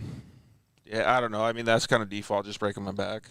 That changed everything, right? Even worse than almost dying in 2019. Well, I still don't consider it like my racing career, like where I was making money was dirt bikes. So like that's what I consider the career. Okay. But yeah, the sketchiest moment is clearly losing my life when I got hit by a vehicle. But that wasn't a profession. That was more of a hobby because I still had to pay so much money to race off road. That was for free. Yeah, exactly. For the fans. Yeah. If you could have one superpower, what would it be? I'd like to teleport. Just gotta travel so much. Nice, Yeah, that's a good nice one. To just upload everything and just fly That would it over. be nice. Yeah. Beam me up, Scotty. Yep. What's the next one? You go, Case. Netflix or YouTube? Oh, YouTube all day. I do. I'm really looking forward to that new Netflix F1 documentary for last year. Nice. I can't wait Should to be see good. that. Oh yeah. man, when I showed up to his house, he was all about the F. He's like, "You ever watch this?" I'm like, "No." Dude, And my Better wife do and I it. sat there and watched every a couple single- hours. Pretty awesome. Yeah. Dude, it's good. But yeah, I'm going YouTube. Video or photos? Since we picked the action shots, I'm gonna stick with videos on this one. Caveat: if I'm going back to photos, like if I'm doing it, shake it like a Polaroid picture. Yeah. Like, and I'm looking at stuff like my family that's no longer with me, or just areas that made me who I am today. I would always photos all Photo day. all day long. All day. All day long. All day Totally. long. Plus, it And- can't go away. Yeah, I'm that dude that goes into like organize something, and I'll pick up a photo, and 3 hours later, I'm like, I got stacks of photos all around me, and Isn't it gnarly how I you can haven't hear done- the music, you can smell it and taste oh, it? yeah, It's so I love crazy. that. Thanks, I love Stetson. that. We appreciate it, man. He's recording it on his DVR. He said. All right. So I was gonna go with what it normally is, but I'm gonna switch it up a little bit. And I'm gonna say most memorable dirt bike. Most memorable dirt bike? Yep. Are we talking sucky or good? My most It's up to you. What do you Yeah, why? remember Yeah, most? exactly. Why would it be most memorable? my best one was probably my my YZ125 that I raced Supercross and motocross with, because that was, I just remember, like Elliot Cook commented on it actually. He's like, dude, that thing looks clean. And I just remember, like, I cut the silencer perfect, like everything was mint on it, like I even had a ground strap, so it was getting perfect spark, like the good spark plugs, like, and I never had any motor work done on any of my bikes, so like I was always just trying to make it crispy, right? And I remember that thing had zero bog. It's like, it was perfect. It was so perfect, and I never had a bike that really did that before. So that was probably my favorite one. Perfect. That's pretty memorable. I like the sound effects that came along with it. Right. Right. Favorite snack? Nachos. I mean, we could go with tacos or pizza, but that's not really snacks. We gotta save that for the off-road taco truck. Yep. Yes. Supercross and motocross. I'd rather race motocross. I'd rather watch Supercross. Nice. That's a good one. I know the answer to this, but I love hearing it, so I'm gonna ask it again. What other form of racing would you like to try? Ooh. I already know it. Yeah, I definitely do want to try the monster trucks. Mainly so you can see through the floor Yeah, when you're fully vert. I don't want to do it because I feel like my back is already Yeah, so haggard. right. A lot of people have been talking about like rally racing and then like F1 and all this stuff, but monster trucks just look so insane now. It looks like a freaking ballet because they like do those endos and ride them around, all kinds of crazy It stuff. seems like it would be more fun. Yeah. Like, rally to me, I would just. It's too stressful. And I like when the little kids walk up and the tires are like 10 times Yeah, right. bigger. Exactly. Can fit in the wheel. Yeah. Celebrity crush. Oh, we're going to have to go back to Requiem for a Dream and A Beautiful Mind. Both have the same actress in it, Jennifer Connelly. Oh, that's why then. okay. Obviously. All right. Yep. That's your qualifier. That's my qualifier. All right, and we always follow up with this one every single time, and it's still important. Definitely hasn't changed. Chips and guac, or fries and ketchup. Yeah, I'm going chips and guac all day. I mean, like, I love me some fries. And Steve actually called me out on this yesterday or the other day, but yeah, we're going chips and guac. Fries and guac? Fries and, oh, yeah, like super nachos. Fries with carne asada, guacamole. Have you seen that? Definitely not chips and ketchup, though. No. Definitely That one's not chips gonna and work. We're ketchup. throwing that out the window. That one's not going to work. All right, man. Yeah, that's good. That was fun to answer. That was awesome. I was thinking you were going to pull out the CR80. I did like that one. I It's think just that so was much one of top your- end. Like, one of the bikes that I did the best on was my Suzuki 80. Like, that's still my like most memorable race as a dirt bike rider was like that. With the cloud seat. I think it did. It have did one. have the Yeah. cloud seat. Yeah, but that was cool. Like, it was. What year was it? 92, 91. It was really early, Oh. yeah. Like, but it was at Glen Helen, the track that I broke my back on. But it was there, and I fell down the first turn, and I remember I was just trying so hard to catch up with everybody. And by the end of the race, this guy Sean Hamlin, who actually made it to a factory level, I was about a tire length away from passing for the lead. Yeah, it was so cool, man. It was just like one of those things that you're so in a zone and you're so focused that it'll never ever be that good again. Yeah. You know what I mean? Like that's the one once in a lifetime that I ever felt like that good. And to this day, even side by side racing, I've never had that same energy and focus. Isn't that crazy? And you can never forget it. Yeah. So awesome. It's crazy, but it's cool. I wonder if that does that happen to you guys when you guys go out to battle and stuff, just like laser focus. Yeah, I think we talked about this before. You know, things happen that you're just so your subconscious is taking over because you've trained it to such a level that at the end of a battle or something super intense, you almost have like a Will Ferrell old school like answer a question, and at the very end you're like, what happened? James Stamos. I don't even John remember. Stamos. Yeah. I don't even remember what just happened. Out. Yeah. Blacked Oh, yeah, out. yeah. Got it. That part. Yeah. Yeah. Totally. So, but we talked about it before. It's like you remember those things as pictures in a picture book. Yeah. And you know you have this memory, but what's in between those memories you don't really remember. Yep. And then somebody comes in and puts that picture in there, like, oh, this and this and this happened. All right, there's that memory. That's and so awesome. it just keeps going because you're subconsciously acting, which doesn't take thought. Right. So you're just doing stuff. Yeah, that's so cool, man. Awesome. I love the word pictures. But It's great. But it's you guys. It's like you guys racing. You know, I could ask you 1,000 questions when you're on the racetrack. You'd be like, I don't know. Yeah. You know, you could be totally crossed up, you know, biking it on two wheels, set it down and go, and I'll be like, bro, what happened? What are you talking about? Normal. Dude, you almost freaking crashed. What? When? Yeah. You know, lap 4, third corner, da-da-da. Oh, I don't even know. That's what's so amazing about the human body. It's just, I know we could argue, and I would say, no, racing is not to that level. I know it, and you'd be cool and say, no, it's definitely. But like, cool. I just can't even imagine. I can't even go there. Like, it's the craziest, coolest thing ever. The word pictures that you're putting, because you can kind of see it, even though we can't live it. We can see it, Yeah, and totally. like somewhat the same, but yeah, not the same. Yeah. I love that feeling, man. Makes me want to race right now. Yeah, Doing your very first free fall jump out of an airplane. right. I can't even imagine. You're standing there on the ramp, and it's the same thing for everybody, right? You're so in tune to everything. You're so focused, right? And then all of a sudden, your instructor is like in your face, and he's like a Christmas Story when Ralphie's trying to see Santa Claus, and that elf is in his face. Come on, kid, right? All of a sudden, your instructor's in front of your face, and he's like, "Ready, go!" And all of a sudden, you're just like, and you're outside of the airplane. And the only thing that you can see throughout the whole thing is your altimeter, because you're staring at that thing because Most important thing. you don't want to miss Yeah. pool altitude, right? Right. He's giving you hand and arm signals, and you're not paying attention to anything because it's like mental overload, Totally. right? And then, Meanwhile, I'm like, dude, it's still running. I'm not jumping. It still works. and you finally hit the ground, and then he's just like, so how do you think it went? And you're like, I don't even remember getting in the airplane. You know, what do you mean? Sensory overload. We definitely have some things to work on. That's awesome.